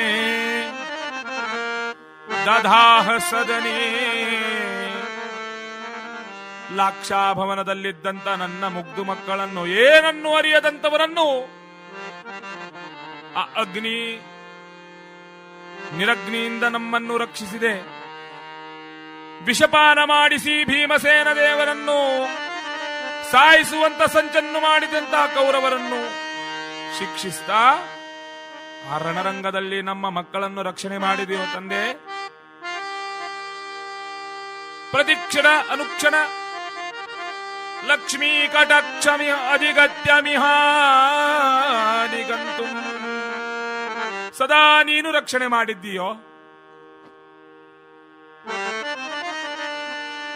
ಅದಕ್ಕೆ ವಯಂತೇ ಇದು ಎಲ್ಲ ನಿನ್ನ ಸೇರಬೇಕಾಗಿತ್ತು. ಈಗ ಈ ಗರ್ಭಸ್ಥವಾದ ಶಿಶುವನ್ನು ರಕ್ಷಣೆ ಮಾಡಿದೆಯೋ. ಇಷ್ಟೆಲ್ಲ ಉಪಕಾರ ಮಾಡಿದ್ದೀಯಲ್ಲ ತಂದೆ, ನಾನು ನಿನ್ನಲ್ಲಿ ಏನು ಕೊಡ್ಲಿ? ಒಂದು ಶ್ಲೋಕನ್ನು ಹೇಳ್ತಾಳೆ. ದೇವರು ಸಂತೃಪ್ತರಾಗಿಬಿಟ್ರಂತೆ. ಯಾವ್ದು ಆ ಶ್ಲೋಕ ನೋಡಿ. ಕೃಷ್ಣಾಯ ಕೇವಲ ಸಂಬೋಧನೆ ಮಾಡಿದ್ದಾಳೆ ನೋಡಿ ಅಮ್ಮ. ಈ ಕುಂತಿ ಏನು ಬೇರೆ ಮಾಡಲಿಲ್ಲ. ವಾಸುದೇವಾಯ ಹರಯೇ ಹರಿ ಪರಮಾತ್ಮನೇ ಎಲ್ಲ ಸಂಬೋಧನೆ ಮಾಡ್ತಾಳೆ. ಹೇ ಕೃಷ್ಣ ಅಂತ ನಿನಗೆ ಕರೀತಾರೋ ಸಾಮಾನ್ಯರು. ವಾಸುದೇವ ಅಂತ ಬ್ರಹ್ಮಾದಿಗಳು ಕರೆದಿದ್ದಾರೆ. ಆ ಬ್ರಹ್ಮನನ್ನು ಕೂಡ ವಾಸುದೇವ ರೂಪದಿಂದ ನೀನು ಉದ್ಧರಿಸಿದ್ದೀಯ. ಹರಯೇ ಆ ಧ್ರುವನಿಗೆ ಹರಿ ರೂಪದಿಂದ ಕಂಡವನು. ಪರಮಾತ್ಮನೇ ಅನಂತ ಅನಂತ ಜೀವರಿಗೆ ಪರಮಾತ್ಮ ರೂಪದಿಂದ ನಾಮಾಭಿಧಾನಗೊಳ್ಳುವಂತವನು ನೀನು. ಪ್ರಣತಃ ಕ್ಲೇಶನಾಶಾಯ ಯಾರು ನಿನಗೆ ನಮಸ್ಕಾರ ಮಾಡ್ತಾರೋ ಅಂತವರ ಕ್ಲೇಶನಾಶ ಮಾಡುವಂತ ಪಾಂಡವರಿಗೂ ನೀನು ರಕ್ಷಣೆ ಮಾಡಿದೆ. ಆದರೆ ಇವತ್ತು ನನಗೆ ನೀನು ಹೇಗೆ ಕಾಣ್ತೀಯ ಗೊತ್ತಿದೆಯೋ? ಗೋವಿಂದ ಒಂದೇ ರೂಪದಿಂದ ಕಾಣ್ತಾ ಇದ್ದೀಯ. ಗೋಪಾಲಕೃಷ್ಣ, ಹೇ ಯಾದವ ಕೃಷ್ಣ, ಹೇ ಜಗದೋದ್ಧಾರಕ, ಜಗತ್ತನ್ನು ರಕ್ಷಣೆ ಮಾಡುವಂತಹ ತಂದೆ, ನಮೋ ನಮಃ. ನಿನಗೆ ನಮಸ್ಕಾರ. ಕೃಷ್ಣಾಯ ಯಾದವೇಂದ್ರಾಯ ಜ್ಞಾನ ಮುದ್ರಾಯ ಯೋಗಿನೇ. ಆಗ ಕೃಷ್ಣ ಹೀಗೆ ನಿಂತನಂತೆ. ನಾಥಾಯ ದ್ವಾರಕಾನಾಥ ನಿನಗೆ ನಮಸ್ಕಾರ ಸ್ವಾಮಿ ಒಡೆಯ. ರುಕ್ಮಿಣೀಶಾಯ ನಮೋ ವೇದಾಂತ ವೇದಿನೇ. ಪರಮಾತ್ಮನ ಪಾದಾರವಿಂದಕ್ಕೆ ನಮಸ್ಕಾರ ಮಾಡಿ ಆಗ ಕೃಷ್ಣ ಕೇಳಿದ, ಏನು ಬೇಕಮ್ಮ ಕೇಳು, ಕೊಡ್ತೇನೆ. ಯದಿದಾಸ್ಯಸ್ಯ ವಿಮತಾನ್, ಏನಾದ್ರೂ ಕೊಡೋದಿದ್ರೆ ದುಃಖಾಂದಾರಯ ಮೇ ಪ್ರಭೋ, ಮತ್ತಷ್ಟು ದುಃಖವನ್ನು ಕೊಡು. ಸಾಂಸಾರಿಕವಾದ ದುಃಖದಲ್ಲಿದ್ರೆ ನಿನ್ನನ್ನು ಯಾವಾಗಲೂ ನಾವು ನೆನಪಿಡ್ತೇವೆ. ಎಷ್ಟು ದೊಡ್ಡ ಚಿಂತನೆ. ದೇವರು ಹೇಳ್ತಾರೆ, ಯಾರ ಮೇಲೆ ನನಗೆ ಅನುಗ್ರಹ ಮಾಡಬೇಕಂತ ಅನಿಸ್ತದೋ ಅಂಥವರಲ್ಲಿ ನಾನು ದುಃಖ ಕೊಡ್ತೇನೆ ಅಂತ. ಆದ್ರೆ ನಾವು ವಿಪರೀತವಾಗಿ ಅರ್ಥ ಮಾಡ್ತೇವೆ. ಯಾವಾಗ ನಮ್ಗೆ ದುಃಖ ಬರ್ತದೋ ದೇವರು ನಮ್ಮಲ್ಲಿ ತುಂಬಾ ಅನ್ಯಾಯ ಮಾಡಿದ ಅಂತ. ಎಲ್ಲರೂ ಹೇಳೋದು, ಸುಖ ಬಂದಾಗ ನಾನೇ ಸಮರ್ಥ, ದುಃಖ ಬಂದಾಗ ಹರಿಯ ಮಾಟ ಅಂತ ಹೇಳ್ತಾರೆ. ಸುಖ ಬರುವಾಗ ಯಾವ ದೇವ್ರಿ, ಎಲ್ಲಿ ದೇವರು, ದೇವರನ್ನೋದೇ ನಂಬೋದಿಲ್ಲ. ಆದ್ರೆ ಒಂದಿದೆ, ದುಃಖ ಬಂದಾಗ ದೇವರಿಲ್ಲ ಅಂತ ಹೇಳೋರು ದೇವರಿದ್ದಾರೆ ಅಂತ ಹೇಳ್ತಾರೆ. ನೋಡಿ, ದೇವರು ತುಂಬಾ ಅನ್ಯಾಯ ಮಾಡಿಬಿಟ್ರಿ ಅವ್ರಿಗೆ. ಅನುಗ್ರಹ ಅಂತದು. ಯಸ್ಯ ಅನುಗ್ರಹಂ ಇಚ್ಛಾಮಿ ತಸ್ಯ ವಿತ್ತಂ ಹರಾಮ್ಯಹಂ. ಅಂತವರಲ್ಲಿದ್ದಂತ ವಿತ್ತ ಮತ್ತು ಚಿತ್ತ ಎರಡೂ ಅವನ ಹತ್ರ ಬರ್ತದಂತೆ. ಕೃಷ್ಣ ಆ ಕುಂತಿಗೆ ಅನುಗ್ರಹಿಸಿ ದ್ವಾರಕೆಗೆ ಹೋಗ್ತಾನೆ. ಇಲ್ಲಿ ಸಕಾಲದಲ್ಲಿ ಪರೀಕ್ಷಿತ ಜನಿಸಿದ್ದಾನಂತೆ. ಪುರೋಹಿತರನ್ನು ಕರೆಸಿ ಅಜ್ಜನಾದ ಧರ್ಮರಾಜ ಮೊಮ್ಮಗನ ಜಾತಕವನ್ನು ಬರಿಸ್ತಾ ಜಾತಕರ್ಮಾದಿಗಳನ್ನೆಲ್ಲ ಆಚರಿಸಿ ಸಾವಿರಾರು ಧೇನುಗಳನ್ನು ದಾನ ಎರೆದು ಕೇಳ್ತಾನಂತೆ ತಮ್ಮ ಕುಲೋಪುರೋಹಿತರಿಗೆ, ಇವನು ಹೇಗಾಗ್ತಾನೆ ಅಂತ. ಆಗ ಅವರು ಹೇಳ್ತಾರೆ,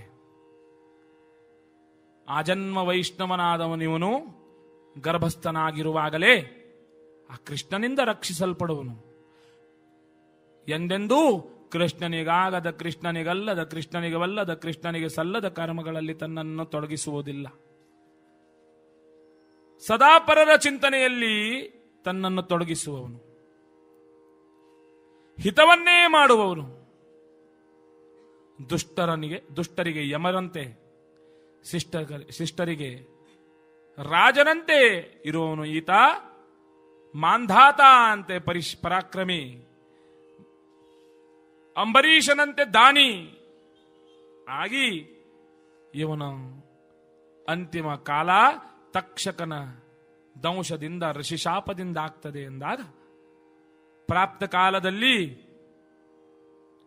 ಪರೀಕ್ಷಿತನನ್ನು ರಾಜವನ್ನಾಗಿಸಿ ಇರಾವತಿ ಎಂಬುವ ಸುಕನ್ಯೆಯಿಂದೊಡಗೂಡಿ ವಿವಾಹವನ್ನು ಮಾಡಿ ಪಾಂಡವರು ಕೃಷ್ಣನು ದ್ವಾಪರಾಂತ್ಯದಲ್ಲಿ ಬಿಟ್ಟು ಹೋದ ಅಂತ ತಿಳಿದು ಸತೋಪಂಥಿ ಎಂಬುವಂತಹ ಚೌಖಾಂಬ ಪ್ರದೇಶದಿಂದ ಸ್ವರ್ಗಾರೋಹಿಣಿ ಅಂತ ಕರೆದಿದ್ದಾರೆ. ಬದರಿಯಿಂದಾಚೆ 6 ಯೋಜನೆ ವಿಸ್ತಾರವಾದಂತಹ ಭೂಮಿ ಸ್ವರ್ಗಾರೋಹಣ ಮಾಡಿದ್ದಾರಂತೆ. ಈಗ ಪರೀಕ್ಷಿತ ರಾಜನೆನಿಸಿದ್ದಾನೆ. ಜನಮೇಜಯಾದಿ 4 ಮಕ್ಕಳು ಹುಟ್ಟಿವೆ. ಕೃಷ್ಣನ ಪ್ರಸಾದದಿಂದ ಕ್ಷಮಾ ಕ್ಷೀಮ್ನೇ ನಾಮ್ನೇ ಗುರುಪವನ ನಾಮ್ನೇ ಶುಭಕೃತೆ ಸುಭಿಕ್ಷವಾದ ರಾಜ್ಯವನ್ನು ಆಳ್ತಾ ಇದ್ದಾನೆ.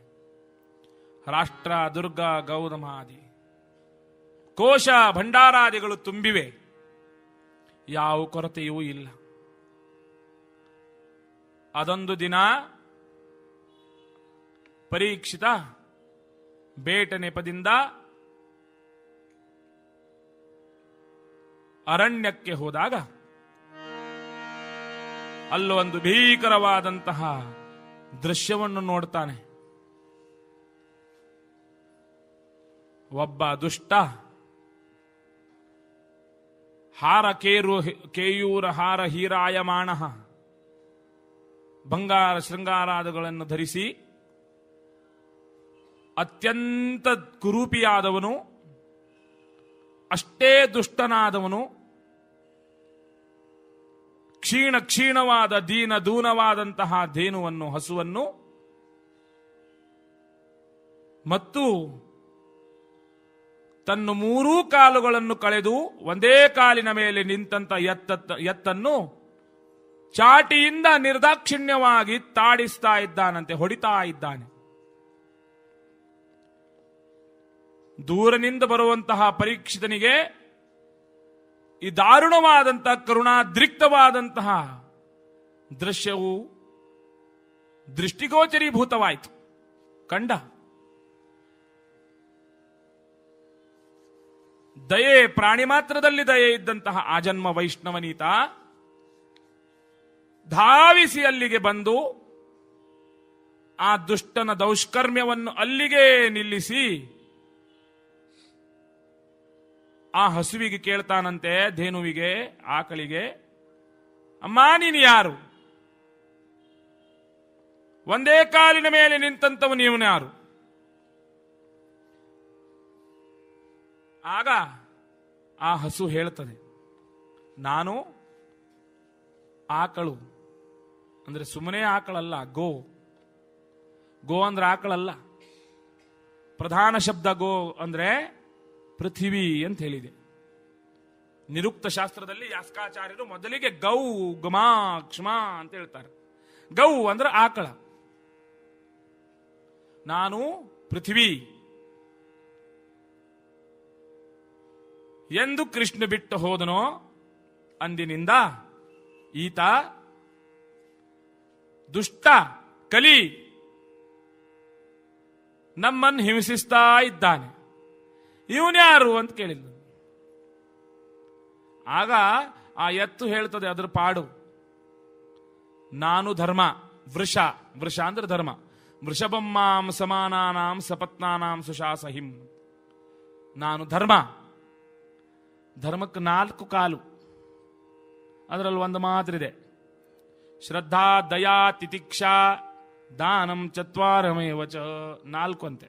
ಶ್ರದ್ಧೆ, ದಯೆ, ಸಮಾಧಾನ, 4ನೇದು ದಾನ. ಈಗ ದಾನ ಒಂದಿದೆ, ಅದು ಯಾವಾಗ ದಾನವಾಗ್ತದೋ ಗೊತ್ತಿಲ್ಲ. ದಾನ ಎಂಬುದೊಂದಿದೆ, ನಿಂತಿದೆ. ಆಗ ಪರೀಕ್ಷಿತ ಹೇಳ್ತಾನಂತ ಇಬ್ರಿಗೂ, ಭಯಪಡಬೇಕಾಗಿಲ್ಲ, ನಾನು ವಿಷ್ಣು ಭಕ್ತ, ಕೃಷ್ಣನ ಭಕ್ತಿ ಇರುವ ತನಕ ಈ ದುಷ್ಟನಾದವನು ನಿಮಗೆ ಯಾವ ಕಷ್ಟವೂ ಕೊಡಲಾರ ಎಂಬಾಗೆ ಸಮಾಧಾನ ಪಡಿಸ್ತಾ ತನ್ನ ಖಡ್ಗವನ್ನೆತ್ತಿ ಆ ದುಷ್ಟನನ್ನು ಸಂಹರಿಸಲಿಕ್ಕೆ ಹೋದಾಗ ಆ ಕಲಿ ಅವನ ಪಾದಕ್ಕೆ ಬರ್ತಾನಂತೆ. ಸ್ವಾಮಿ, ನನ್ನನ್ನು ಬಿಟ್ಟು ಬಿಡು,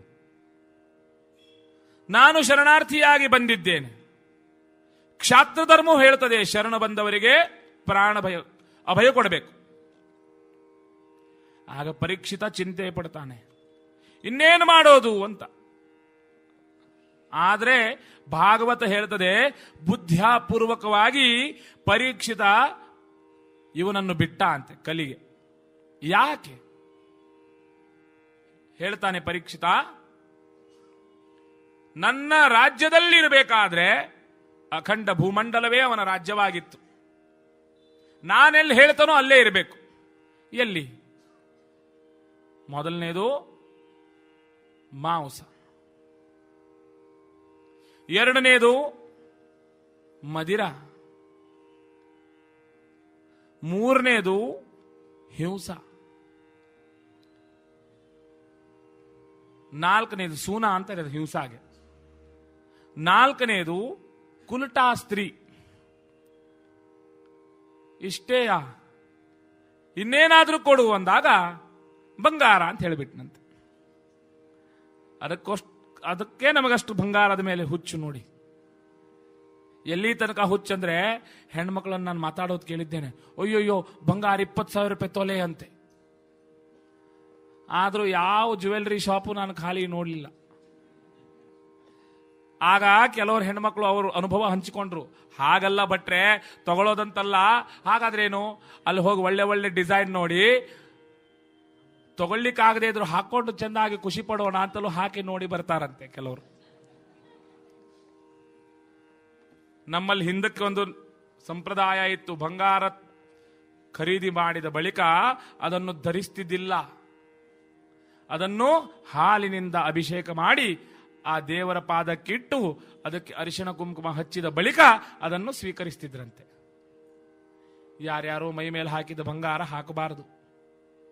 ಕಲಿಯಿದಾನೆ ಅಂದ್ರೆ ಇಲ್ಲಿ ಹೇಳೋ ಅರ್ಥ, ಬಂಗಾರ ಅಂದ್ರೆ ಅನ್ಯಾಯದಿಂದ ಉಪಾರ್ಜನೆ ಮಾಡಿದ ಸಂಪತ್ತಿ ಅಂತ ಅರ್ಥ. ಬಂಗಾರ ಅಂದ್ರೆ ಏನು ಮತ್ತೆ? ಇಷ್ಟೆಲ್ಲ ಮಾಡಿದ, ಯಾಕೆ ಬಿಟ್ಟ? ಕೃತೇ ಅಧ್ಯಾಯತೋ ವಿಷ್ಣು. ಕೃತಯುಗದಲ್ಲಿ ಧ್ಯಾನ ಮಾಡಿದಿಂದ ಯಾವ ಪುಣ್ಯ ಬರ್ತದೋ, ಸಾವಿರಾರು ವರ್ಷಗಳ ತನಕ ಮಾಡಿದ ಧ್ಯಾನದ ಪುಣ್ಯ ತ್ರೇತಾಯಾಮ್ ಯಜನೇನ ಚ. ತ್ರೇತಾಯುಗದಲ್ಲಿ ಯಜ್ಞ ಮಾಡಿದ್ರೆ ಎಷ್ಟು ಪುಣ್ಯ ಬರಬೇಕು, ಅಶ್ವಮೇಧಾದಿ ಯಜ್ಞಗಳಿಂದ. ದ್ವಾಪರ ಯುಗದಲ್ಲಿ ಹರಿಪೂಜೆಯಿಂದ ಎಷ್ಟು ಪುಣ್ಯ ಬರಬೇಕೋ, ಕಲೌ ಕೇಶವ ಕೀರ್ತನ. ಇಷ್ಟೇ ಸಾಕು. ಕಲಿಯುಗದಲ್ಲಿ ಕೇಶವ ಕೇಶವ ಕೇಶವ ಅಂತ ನಾರಾಯಣ ಮಾಧವ ಗೋವಿಂದ ವಿಷ್ಣು ಮಧುಸೂದನ ಅಂತ ಹೇಳಿಬಿಟ್ರೆ ಸಾಕು, ಅಷ್ಟು ಪುಣ್ಯ ಬರ್ತದೆ. ಅಷ್ಟು ಮಹತ್ವ ಈ ಯುಗಕ್ಕೆ. ಅದಕ್ಕೆ ಈ ಕಲಿ ಇರ್ಲಿ ಅಂತ ಪರೀಕ್ಷಿತ ಹಾಗೆ ಬಿಟ್ಟ. ಮನೆಗೆ ಬಂದ, ಆಗ ಕಲಿ ಹೇಳ್ತಾನೆ, ನಿನಗೊಂದು ಪಾಠ ಕಲಿಸ್ತೇನೋ, ಹಾಗೆ ಬಿಡೋದಿಲ್ಲ ಅಂತ ಹೊರಟ. ಅದೊಂದು ದಿನ ಡೊಂಗ್ರೆ ಮಹಾರಾಜರು ಬರೀತಾರೆ ಭಾಗವತ ರಹಸ್ಯ ಎಂಬುದರಲ್ಲಿ. ಇದು ಮೂಲ ಭಾಗವತದಲ್ಲಿ ಬರೋದಿಲ್ಲ, ಆದರೆ ಅವಿರುದ್ಧವಾದ ವಿಚಾರವನ್ನು ಹೇಳಲಿಕ್ಕೆ ಯಾವ ಅಡ್ಡಿ ಇಲ್ಲ. ಪರೀಕ್ಷಿತ ಮಹಾರಾಜ ತಮ್ಮ ಹಿರಿಯರು ಏನೇನು ಸಂಪಾದನೆ ಮಾಡಿದಾರ ನೋಡಬೇಕು ಎಂದು ವಿಚಾರದಿಂದ ರಾಜ್ಯ ಭಂಡಾರ ಕೋಶವನ್ನು ಪ್ರವೇಶ ಮಾಡಿ ನೋಡಿದ. ಅನೇಕಾನೇಕ ರತ್ನಾಭರಣಗಳು, ದಿವ್ಯ ಅಸ್ತ್ರ ಶಸ್ತ್ರಗಳು, ಒಂದೊಂದನ್ನೇ ಕೈಯಲ್ಲೆತ್ತಿ ನೋಡ್ತಾನೆ. ಎಲ್ಲ ಅಸ್ತ್ರಶಸ್ತ್ರ ಆಭರಣಗಳ ಮೇಲೆ ಕೃಷ್ಣ ಕೃಷ್ಣ ಕೃಷ್ಣ ಕೃಷ್ಣ ಅಂತ ಬರೆದಿದೆ. ಕಂಬನಿ ಮೂಡಿತು, ಆನಂದ ಪಡ್ತಾನೆ. ತನ್ನ ಹಿರಿಯರನ್ನು ಕೊಂಡಾಡ್ತಾನಂತೆ. ಅಬ್ಬಾ, ಎಷ್ಟು ದೊಡ್ಡವರು ನನ್ನ ಹಿರಿಯರು, ಸಕಲ ಸಂಪತ್ತಿ ಇದ್ರೂ ಎಲ್ಲ ಶ್ರೀಕೃಷ್ಣನಿಗೆ ಅರ್ಪಣೆ ಮಾಡಿದವರು, ಯಾವ ವಿಷಯದಲ್ಲೂ ತಾದಾತ್ಮ್ಯ ಹೊಂದುವರಲ್ಲ ಅಂತ ತಿಳಿದು ಒಂದೊಂದನ್ನೇ ನೋಡ್ತಾ ಹೋಗುವಾಗ ಒಂದು ದೊಡ್ಡದಾದ ಪೆಟ್ಟಿಗೆಯಲ್ಲಿಟ್ಟಂತಹ ವಜ್ರಯುಕ್ತ ಖಚಿತವಾದ ಕಿರೀಟವನ್ನೆತ್ತಿ ನೋಡ್ತಾನೆ. ಅಲ್ಲಿ ಮಾತ್ರ ಕೃಷ್ಣ ಅಂತಿಲ್ಲ. ಯಾಕೆ? ಅದು ಜರಾಸಂಧನ ಕಿರೀಟ ಅಂತೆ. ದುಷ್ಟರ ಸಂಪತ್ತಿ ಯಾರಿಗೂ ಬೇಕಾಗಿಲ್ಲ, ಕೀರ್ತಿಗೋಸ್ಕರ ನಾವು ಜರಾಸಂಧನ ವಧೆ ಮಾಡಿದ್ದೇವೆ ಎಂಬುವ ಜ್ಞಾಪನಕ್ಕೋಸ್ಕರ ಆ ಕಿರೀಟವನ್ನು ತಂದಿದ್ರಂತೆ. ಪ್ರಾರಬ್ಧ ಬಿಟ್ಟವರಿದೆಯಾ? ಪರೀಕ್ಷಿತನ ಪ್ರಾರಬ್ಧ ಕಾದೀತು. ಎತ್ತಿದ, ತಲೆಯ ಮೇಲೆ ಧರಿಸಿದ. ಕಲಿ ಎಲ್ಲಿ ಕೃಷ್ಣ ಇಲ್ಲ, ಅಲ್ಲಿ ಕಲಿ ಇದ್ದಾನೆ. ಧಾವಿಸಿ ಬಂದು ಅಲ್ಲಿ ಸೇರಿದ್ನಂತೆ ಕಿರೀಟದಲ್ಲಿ. ಕ್ರೌರ್ಯ ಉಂಟಾಯಿತು. ಅನಾರ್ಯ ಕ್ರೌರ್ಯ ಮಾಕರ್ಣ್ಯವಾನ್. ಅಭಿಮಾನ ಉಂಟಾಯಿತು, ನಾನು ರಾಜ. ಇಲ್ಲಿ ತನಕ ಇರಲಿಲ್ಲ. ರಥವನ್ನೇರಿ ಓಡಿದ ಬೆಂಗಾಡಿನಲ್ಲಿ ಬೇಟೆಯ ನೆಪದಿಂದ ಆ ಮೃಗಕ್ಕೆ ಬೆನ್ನತ್ತಿದ್ನಂತೆ. ಈ ಮೃಗ ಎಂಬುದಿದೆ ನೋಡಿ, ಯಾರಿಗೂ ಸಿಗಲಿಲ್ಲ ಇವತ್ತಿನ ತನಕ. ಮೃಗ ಶಬ್ದಕ್ಕೆ ಅರ್ಥನೇ ಅನ್ವೇಷಣೆ. ಮೃಗ ಅನ್ವೇಷಣೆ ಧಾತು. ಮೃಗ ಅಂದ್ರೆ ಹುಡುಕು ಅಂತ ಅರ್ಥ. ಅದು ಎಂದೂ ಸಿಗೋದಿಲ್ಲ, ಕೇವಲ ಹುಡುಕೋದು ಅಂತ ಅರ್ಥ. ನ ಮೃಗ್ಯತೆ ನತು ಲಭ್ಯತೆ. ಮೃಗ್ಯತೆ ಅಂದ್ರೆ ಎಂದೂ ಸಿಗೋದಿಲ್ಲ ಅಂತ ಅರ್ಥ. ಕೇವಲ ಹುಡುಕ್ತಾ ಇರಿ, ಬೆನ್ನಟ್ತಾ ಇರಿ ಅಂತ. ಮಹಾಭಾರತದಲ್ಲಿ ನೋಡಿ, ಭೀಮಸೇನ ಬೆನ್ನಟ್ತಾನೆ. ಭೀಷ್ಮ ಪರ್ವದಲ್ಲಿ ಬರ್ತದೆ ಕತೆ. ಒಂದು ಮೃಗ ಬೆನ್ನತ್ತಾನೆ, ಅದು ಸಿಗೋದೇ ಇಲ್ಲ. ರಾಮಾಯಣ ಎಲ್ಲರಿಗೂ ಗೊತ್ತಿದ್ದ ಹಾಗೆ. ರಾಮದೇವರಿಗೆ ಗೊತ್ತಿರಲಿಲ್ವಾ? ಆದ್ರೂ ಬೆನ್ನಟ್ಟಿದ್ರು. ಸಿಕ್ತೋ? ಇಲ್ಲ. ಭಾಗವತದಲ್ಲಿ ಪರೀಕ್ಷಿತ ಬೆನ್ನತ್ತಿದ, ಸಿಗ್ಲಿಲ್ಲ. ನಾನೊಂದ್ ಕಡೆ ಭಾಗವತ್ ಹೀಗೆ ಹೇಳ್ತಾ ಇದ್ದೆ. ಕೆಲವು ಮಾತೆಯರು ಬಂದು ಹೇಳಿದ್ರು, ಸ್ವಲ್ಪ ಬೇಗ ಮುಗಿಸ್ಬೇಕು. ಯಾಕೆ? ಇಲ್ಲ, ನಮ್ಗೆ ಕೆಲಸ ಇದೆ ಮನೆಯಲ್ಲಿ. ಹೌದಾ, ಆಯ್ತು. ಊಟದ ಕೆಲಸ? ಇಲ್ಲ, ಊಟ ಅಲ್ಲೇ ಊಟ ಇತ್ತು, ಅದಕ್ಕೆ ಊಟದ್ದ ಇಲ್ಲೇ ವ್ಯವಸ್ಥೆ ಇಲ್ಲ. ಬಟ್ರೆ ಏನು, ಒಂದು ಸೀರಿಯಲ್ ಮಿಸ್ ಆಗ್ತದೆ. ಯಾವುದು? ಮಾಯಾಮೃಗ. ಅದು ಸಿಗೋದಿಲ್ಲ ನಮಗೆ. ಸುಮ್ಮನೆ ಮಾಯಾ, ಹೆಸರೇ ನೋಡಿ ಮಾಯಾಮೃಗ. ಹೇಳೋ ತಾತ್ಪರ್ಯ ಇದು ಮೃಗ್ಯತೆ ನತು ಲಭ್ಯತೆ ಅಂತರ್ಥ. ಬೆನ್ನಟ್ಟು ಬಿಟ್ರು. ಎಲ್ಲೋಯ್ತು ಗೊತ್ತಾಗಲಿಲ್ಲ, ಮಾಯಾ ಆಯ್ತು. ಆ ಬೆಂಗಾಡಿನಲ್ಲಿ ಬೆಳೆಲಿ ಬಂಡಾಗಿ ಕಷ್ಟಪಡುವಾಗ, ಕ್ಷುತ್ಪಿಪಾಸೆಯಿಂದ ಬಳಲುವಾಗ, ಅನತಿ ದೂರದಲ್ಲಿ ಒಂದು ಋಷಿಯ ಸೌಮ್ಯವಾದ ಸುಶಾಂತವಾದ ಕದಾಚಿತ್ ಕುಸುಮಸರ ಸಾರ್ವಭೌಮ ಸಾಮಂತೆ ಹೇಮಂತೆ ಪ್ರಶಾಂತಮಯ ನಿಶಾಂತ ಸಮಯ ಶೈತ್ಯಾತಿಶಯ ವ್ರಾತ್ಯ ಹತ್ಯಾ ಪೌರಜನ ನಿಬಿಡ ವರ್ಣನೆ ಮಾಡ್ತಾರೆ ಮಹಾಕವಿಗಳಾದ ಬಿಲ್ಲಣರು. ಆ ಪರೀಕ್ಷಿತ ಅಲ್ಲಿಗೆ ಹೋದ್ನಂತೆ. ಒಳಗೋಗಿ ನೋಡ್ತಾನೆ, ಒಬ್ಬ ಮಹಾತ್ಮರು ಕೂತಿದ್ದಾರೆ. ಅಹಂಕಾರ ಮದೋನ್ಮತ್ತನಾದ ಮದಾಂಧನಿವನು ಆ ಕಲಿಯ ವ್ಯಾಪಾರದಿಂದ ಅವರಿಗೆ ಹೇಳಿದ, ಸ್ವಾಮಿ, ಪಾಪಾತು ಮಾಮೇವ ಸಮಾಂ ಸಪಾತು. ಶ್ಲೋಕ ನೋಡಿ. ಪಾನೇ ಪಾ ರಕ್ಷಣೆ, ಎರಡು ಧಾತುಗಳು ಅರ್ಥ ಹೇಳ್ತವೆ. ಪಾನ ಅಂದ್ರೆ ಕುಡಿಯೋದು, ರಕ್ಷಣಕ್ಕೂ ಪಾನ. ಗೋಪಾಲ, ಪಾಲ ಅಂದ್ರೆ ರಕ್ಷಣೆ ಮಾಡೋದು ಒಂದೇ ಧಾತು, ಕುಡಿಯೋದು ಒಂದೇ ಧಾತು. ಇದೇ ಸಂಸ್ಕೃತದ ವೈಶಿಷ್ಟ್ಯ. ಪಾಪಾತು ಮಾಮೇವ ಸಮಾಂ ವಿಪಾತು. ಕೊಡಿಲಿಕ್ಕೆ ನೀರು ಕೊಡಿ, ಕೊಡದೇ ಇದ್ರೆ ನಿಮ್ಮನ್ನು ಹಾಗೆ ಬಿಡೋದಿಲ್ಲ ಅಂತ ಅರ್ಥ. ಸಮಾಧಿಸ್ಥ ಯೋಗದಲ್ಲಿದ್ದವನಿಗೆ ಬಾಹ್ಯ ಪ್ರಪಂಚದ ಜ್ಞಾನ ಉಂಟೋ? ಏನೂ ಇಲ್ಲ. ಸುಮ್ಮನೆ ಇದ್ಬಿಟ್ಟು ಎರಡನೇ ಬಾರಿ ಹೇಳಿದ,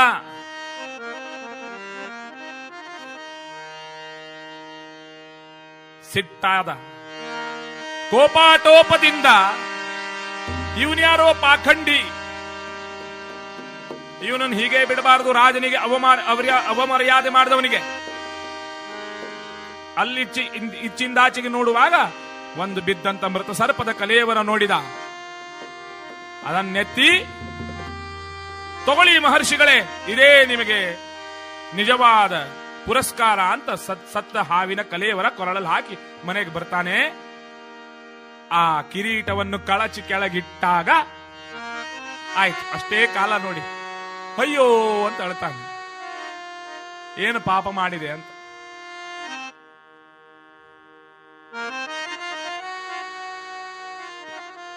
ಇಲ್ಲಿ ಆ ಶಮೀಕ ಎಂಬುವ ಋಷಿಗಳ ಕೊರಳಲ್ಲಿದ್ದಂತಹ ಮೃತಸರ್ಪದ ಕಲೇವರವನ್ನು ನೋಡಿ ಅವನ ತರುಣ ಯುವಸ್ಕನಾದಂತಹ ಶೃಂಗಿ ಎಂಬುವಂತಹ ಮಹಾಪ್ರತಾಪಿ ಚಂಡಕೋಪಿ ಪುತ್ರ ತನ್ನ ದಿವ್ಯ ದೃಷ್ಟಿಯಿಂದ ಎಲ್ಲವನ್ನು ನಿರೀಕ್ಷಣೆ ಮಾಡಿದ ನೋಡಿದ್ನಂತೆ. ಶಪಿಸಿದ, ಪಾಪಿ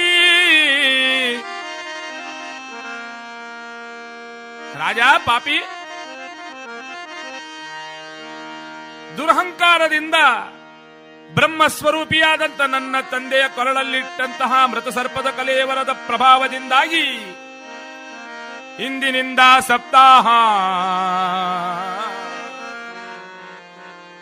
ಸಪ್ತಾಹದಲ್ಲೇ ತಕ್ಷಕನ ದಂಶದಿಂದ ಕಡಿತದಿಂದ ನಿನಗೆ ಸಾವು ಬರಲಿ ಅಂತ ಶಪಿಸಿ ಉಚ್ಚಸ್ವರದಿಂದ ರೋಧಿಸ್ತಾನೆ. ಶಮೀಕರು ಸಮಾಧಿ ಭಂಗವಾಗಿ ಕೊರಳಲ್ಲಿದ್ದಂತ ಮೃತ ಸರ್ಪಕಲೇವರ ಎದುರಿಗೆ ಶೃಂಗಿಯ ವಿಲಾಪ ಎರಡು ಕಂಡು ಏನನ್ನರಿಯದ ಆ ಮುಗ್ಧರಾದ ಋಷಿಗಳು ಶೃಂಗಿಯಿಂದ ತಿಳಿದ್ರು. ಗೊತ್ತಾಯಿತು ಪರೀಕ್ಷಿತ ಮಹಾರಾಜರಿಗೆ 7 ದಿವಸದಲ್ಲಿ ಮರಣ ಅಂತ. ಧಾವಿಸಿ ಪರೀಕ್ಷಿತನ ಅರಮನೆಯ ಹತ್ತಿರ ಬಂದ್ರು. ಪರೀಕ್ಷಿತ ಅವರನ್ನು ನೋಡಿ ಪಾದಕ್ಕೆ ನಮಸ್ಕರಿಸಿ ಒಂದು ಶ್ಲೋಕ ಹೇಳಿದ್ದ ನೋಡಿ. ಇಂದ್ರಸ್ಯ ವಜ್ರಾತ್. ನೋಡಿ, ಮಹಾತ್ಮರು ಕೃಷ್ಣನ ಯಾರ ಭಕ್ತರಿದ್ದಾರೋ ಅವರಿಗೆ ಎಷ್ಟು ಬೆಲೆ ಅಂತ. ಸಂಸಾರದಲ್ಲಿ ನಾವು ನಮಸ್ಕಾರ ಮಾಡೋದು ಯಾರಿಗೆ? ಈ ವಸ್ತ್ರ ವೇಷ ವಿಭೂಷಿಗೆ. ಯಾಕೆ? ಇದು ದೇವರ ನೆನಪು ಮಾಡುತ್ತದೆ ಅಂತ. ಪರೀಕ್ಷಿತ ಹೇಳ್ತಾನೆ, ಇಂದ್ರಸ್ಯ ವಜ್ರಾತ್ ನಯಮಸ್ಯ ದಂಡ. ನಾನು ಇಂದ್ರನ ಆಯುಧವಾದ ವಜ್ರಾಯುಧಕ್ಕೆ ಅಂಜಲಾರೆ, ನಾನು ಭಯ ಪಡೆಯುವುದಿಲ್ಲ. ಯಮಸ್ಯ ದಂಡಾತ್, ಯಮನ ದಂಡಕ್ಕೆ ನಾನು ಭಯಪಡುವುದಿಲ್ಲ. ವರುಣಸ್ಯ ಚಾಪಾತ್, ಯಾವುದಕ್ಕೂ ನಾನು ಬೆದರುವುದಿಲ್ಲ. ಆದರೆ ಮರಿಷ್ಯತೆ ಬ್ರಹ್ಮಕುಲಾವಮಾನ, ಆದ್ರೆ ಒಂದಕ್ಕೆ ಮಾತ್ರ ಹೆದರ್ತೇನೆ. ಯಾವುದು? ಬ್ರಾಹ್ಮಣ ಕುಲಕ್ಕೆ ಅವಮಾನವಾದ್ರೆ ಆ ಶಾಪದಿಂದ ಮಾತ್ರ ನನಗೆ ಭಯ. ಸ್ವಾಮಿ, ಬೇಕಾದ ಶಿಕ್ಷೆ ಕೊಡಿ, ನನ್ನನ್ನು ಕ್ಷಮಿಸಿ ಅಂದಾಗ ಶಮೀಕರು ಹೇಳಿದ್ರು, ಅಯ್ಯ ನಾನೇನ್ ಹೇಳೋದು, ನನ್ನ ಮಗನು ಮೂರ್ಖ, ಶಪಿಸಿ ಬಿಟ್ಟಿದ್ದಾನೆ, ಇಂದಿನಿಂದ 7 ದಿವಸದಲ್ಲಿ ನಿನಗೆ ಸಾವು. ಆನಂದವಾಯಿತಂತೆ ಪರೀಕ್ಷಿತನಿಗೆ. ಯಾಕೆ? ನನ್ನಷ್ಟು ಭಾಗ್ಯಶಾಲಿಗಳೇ ಇಲ್ಲ ಜಗತ್ತಿನಲ್ಲಿ. ಎಲ್ಲರಿಗೂ ಗೊತ್ತಿದೆ ಡೆತ್ ಇಸ್ ಸರ್ಟನ್. ಯಾವಾಗ ಬರ್ತದೆ ಅದು uncertain. Death is certainly uncertain. ಆದ್ರೆ ನನಗ್ ಗೊತ್ತಿದೆ. ಅದೇ ನಮಗ್ ಗೊತ್ತಾಗಿದ್ರೆ ಇಂದಿನಿಂದ 7 ದಿವಸದಲ್ಲಿ ಸಾಯ್ತೇವೆ ಅಂದ್ರೆ ಈಗೇ ಸಾಯ್ತಿದ್ವಿ ನಾವು ಟೆನ್ಷನ್ ಇಂದ. ನಾನ್ ಸಾಯ್ತೇನಂತೆ. ಯಾರು ಸಾಯುವುದಿಲ್ಲ ಜಗತ್ತಿನಲ್ಲಿ ಹೇಳಿ ನೋಡೋಣ. ಅದರಲ್ಲೇನ್ ಮಹಾ ದೊಡ್ಡದಿದೆ? ಕಬೀರ್ ದಾಸರು ಹೇಳ್ತಾರೆ, ಸಾವಷ್ಟು ಸುಂದರವಾದ ವರ ಬೇರೆ ಯಾವುದೂ ಇಲ್ಲ ಅಂತ. ಕಬೀರಾ ಕಹತ ಹೇ ರಾಮ ಜಾನೆ, ಮರಣ ಸಾಹಿ ಸಬ ದುಃಖ ನಾಹಿ. ಎಲ್ಲ ಅಂತ್ಯಗೊಳ್ತದಂತೆ ಏಕಪ್ರಕಾರವಾಗಿ. ಪರೀಕ್ಷಿತ ಕ್ಷಣ ಮಾತ್ರದಲ್ಲಿ ದೇಹದ ತಾದಾತ್ಮ್ಯ ಬಿಟ್ಟು ಎಲ್ಲ ರಾಜವೈಭವಗಳನ್ನು ತ್ಯಜಿಸಿದ. ತನ್ನ ಮಗನಾದ ಜನಮೇಜಯನನ್ನು ಕರೆತಂದು ರಾಜ್ಯವನ್ನು ಒಪ್ಪಿಸಿದ. ಆವಾಗ ವಯಸ್ಸೆಷ್ಟು? 33 ಅಂತೆ. ಸಾಯೋ ವಯಸ್ಸಾದು. ಈ ಸ್ವಾಮಿ ವಿವೇಕಾನಂದರ ಸಾಯುವಾಗ ಎಷ್ಟು ವಯಸ್ಸಿತ್ತು? ಆದಿಶಂಕರಾಚಾರ್ಯರು ಸಾಯುವಾಗ ಎಷ್ಟು ವಯಸ್ಸಾಗಿತ್ತು? ನಮ್ಮಂತವ್ರು ಭೂಮಿಗೆ ಭಾರರಾದವರೇ ಶತಮಾನದ ತನಕ ಇರೋದು, ಶತಮಾನೋತ್ಸವ ಮಾಡೋದು. ಮಹಾತ್ಮರು ಸ್ವಲ್ಪ ದಿವಸವಿದ್ದು ಬಿಟ್ಟು ಹೋಗ್ತಾರಂತೆ. ಈ ಪರೀಕ್ಷಿತ ಎಲ್ಲವನ್ನು ಬಿಟ್ಟು ಪ್ರಾಯೋಪವೇಶೇ,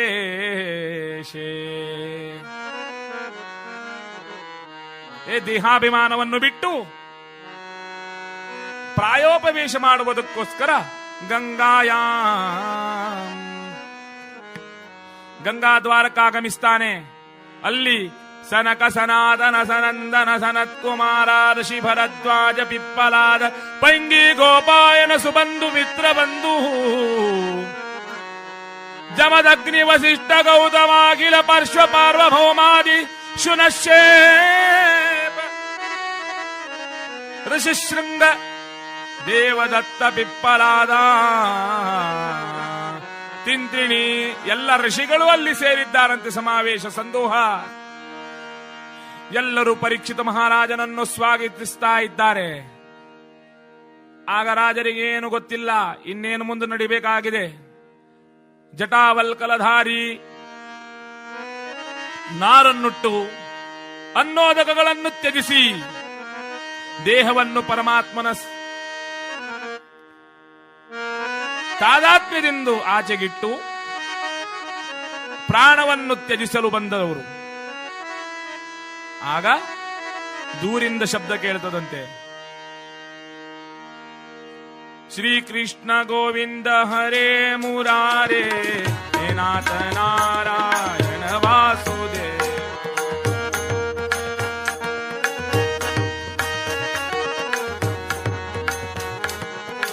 ದ್ವಾರದತ್ತ ಮಹಾತ್ಮರೊಬ್ಬರು ಬರ್ತಾ ಇದ್ದಾರೆ. ಯೋಗೀಂದ್ರ ಶುಕತಾತರು, ಶುಕಾಚಾರ್ಯರು.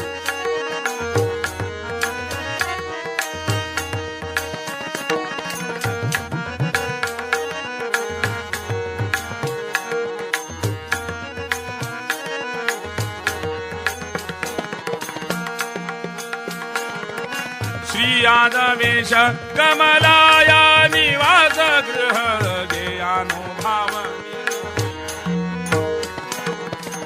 ಪಾಯಾತ್ಮಬೋಧ್ವ ಪದ ಪಾಯಾತ್ಮವ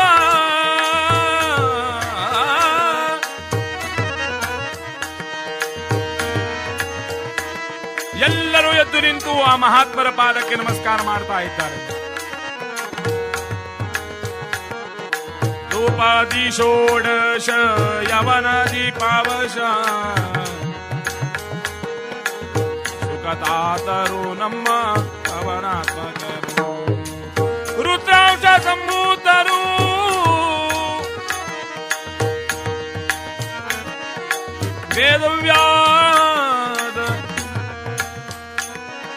ವೇದವ್ಯಾಸರ ಮಗರಾದಂತಹ ಶುಕಾಚಾರ್ಯರು ಅಲ್ಲಿಂದ ಬರ್ತಾ ಇದ್ದಾರೆ.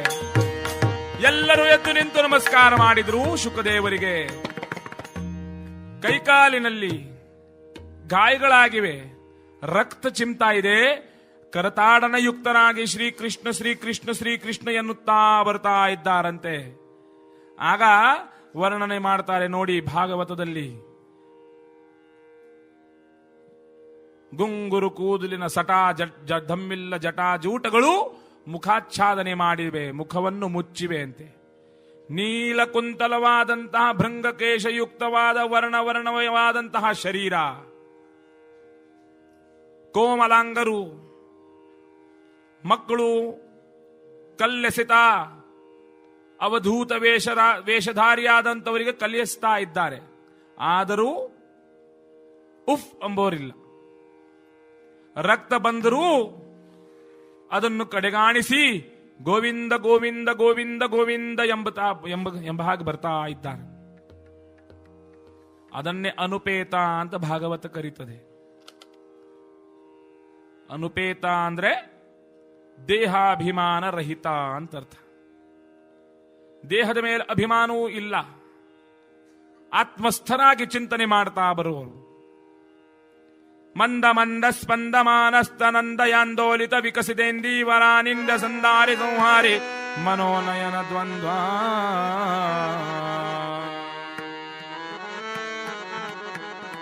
ಆಗ ವಾಯುದೇವರು ತನ್ನಗ ತಂಗಾಳಿಯನ್ನು ಬೀಸ್ತಾ ಆ ಮುಖ ಮೇಲೆ ಇದ್ದಂತಹ ಗುಂಗುರ ಕೂದಲಗಳನ್ನು ಸ್ವಲ್ಪ ಆಚೆಗೆ ಮಾಡುವಾಗ ಅಲ್ಲಿ ನೆರೆದಂತ ಎಲ್ಲ ಮಹಾತ್ಮರು ಆ ಶುಕದೇವರ ದರ್ಶನ ಪಡೆದ್ರಂತೆ. ಯಾವ ಅಲಂಕಾರವೂ ಇಲ್ಲ, ಆದ್ರೂ ಬಹಳ ಸ್ಫುರದ್ರೂಪಿಗಳು. ಅವರ ಸೌಂದರ್ಯವನ್ನು ಕಂಡು ಎಲ್ಲರೂ ಮೈಮರಿತಾ ಇದ್ದಾರೆ. ನಿಜವಾದ ಸೌಂದರ್ಯ ಆಂತರಂಗಿಕವಾಗಿರುತ್ತದು. ಸುಮ್ಮನೆ ಬಾಹ್ಯ ನೋಟದಿಂದ ನಾವು ಮಾಡುವ ಸೌಂದರ್ಯ ಅಲಂಕಾರ ತಾತ್ಕಾಲಿಕ ಮಾತ್ರ. ಆಂತರಿಕವಾಗಿ ಯಾರು ನಿಜ ಸುಖವನ್ನು ಅನುಭವಿಸ್ತಾರೋ ಆ ಸುಖ ಮುಖದ ಮೇಲೆ ಸೌಂದರ್ಯ ರೂಪದಿಂದ ಹೊರಹೊಮ್ಮುತ್ತದಂತೆ. ಎಲ್ಲರೂ ನಮಸ್ಕಾರ ಮಾಡ್ತಾರೆ. ಪರೀಕ್ಷಿತನೂ ಕೂಡ ಆ ಮಹಾತ್ಮರಾದ ಶುಕದೇವರಿಗೆ ನಮಸ್ಕಾರ ಮಾಡಿ ಅವರ ಪಾದ ಪೂಜೆಗೈದು ನಮಸ್ಕಾರ ಮಾಡ್ತಾ ಅವರಿಗೆ ಒಂದು ಪ್ರಶ್ನೆ ಕೇಳ್ತಾ ಇದ್ದಾನೆ. ಪುರುಷಸ್ಯೈವ ಯತ್ಕಾ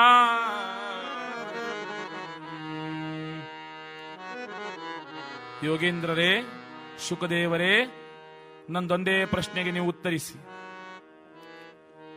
ಮರಣಾಸನ್ನನಾದ ವ್ಯಕ್ತಿ ಏನನ್ನು ಮಾಡಬೇಕು ಅದನ್ನು ದಯವಾಗಿ ತಿಳಿಸಬೇಕು.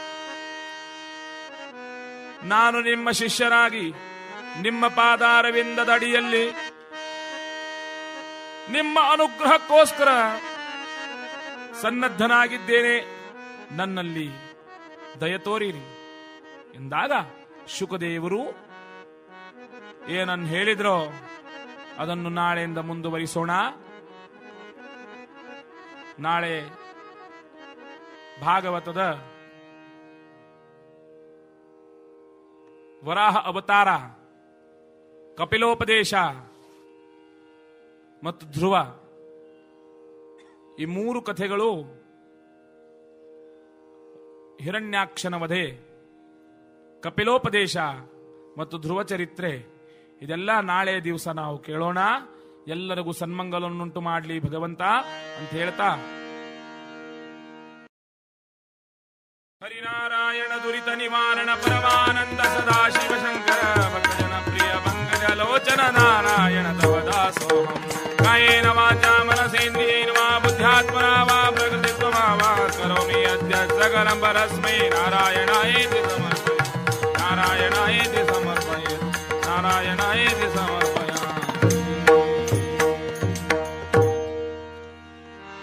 श्याम सुंदर मदन मोहन राधे गोपाल, राधे गोविंद भजो राधे गोपाल.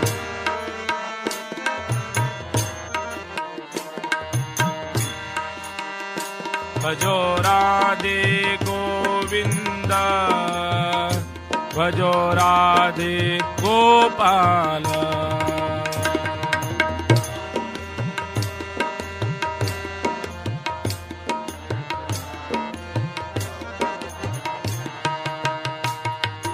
शंख चक्र गदा पद्म राधे गोपाल.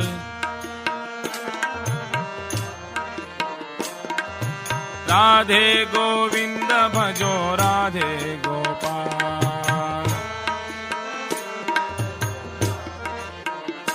भजो राधे गोविंद भजो राधे गोपाल.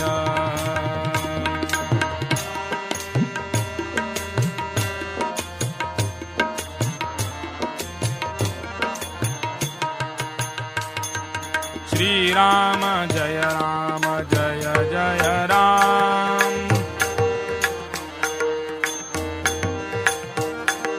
श्री राम जय जय राम.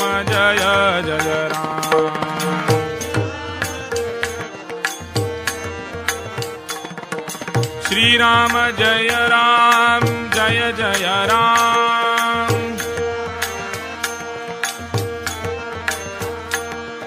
श्री राम जय जय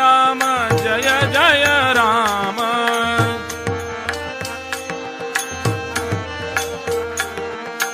श्री राम जय जय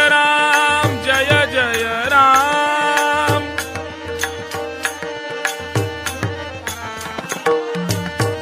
श्री राम जय जय राम.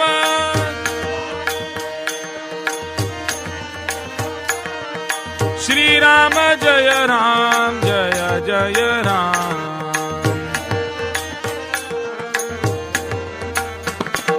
श्री राम जय जय राम.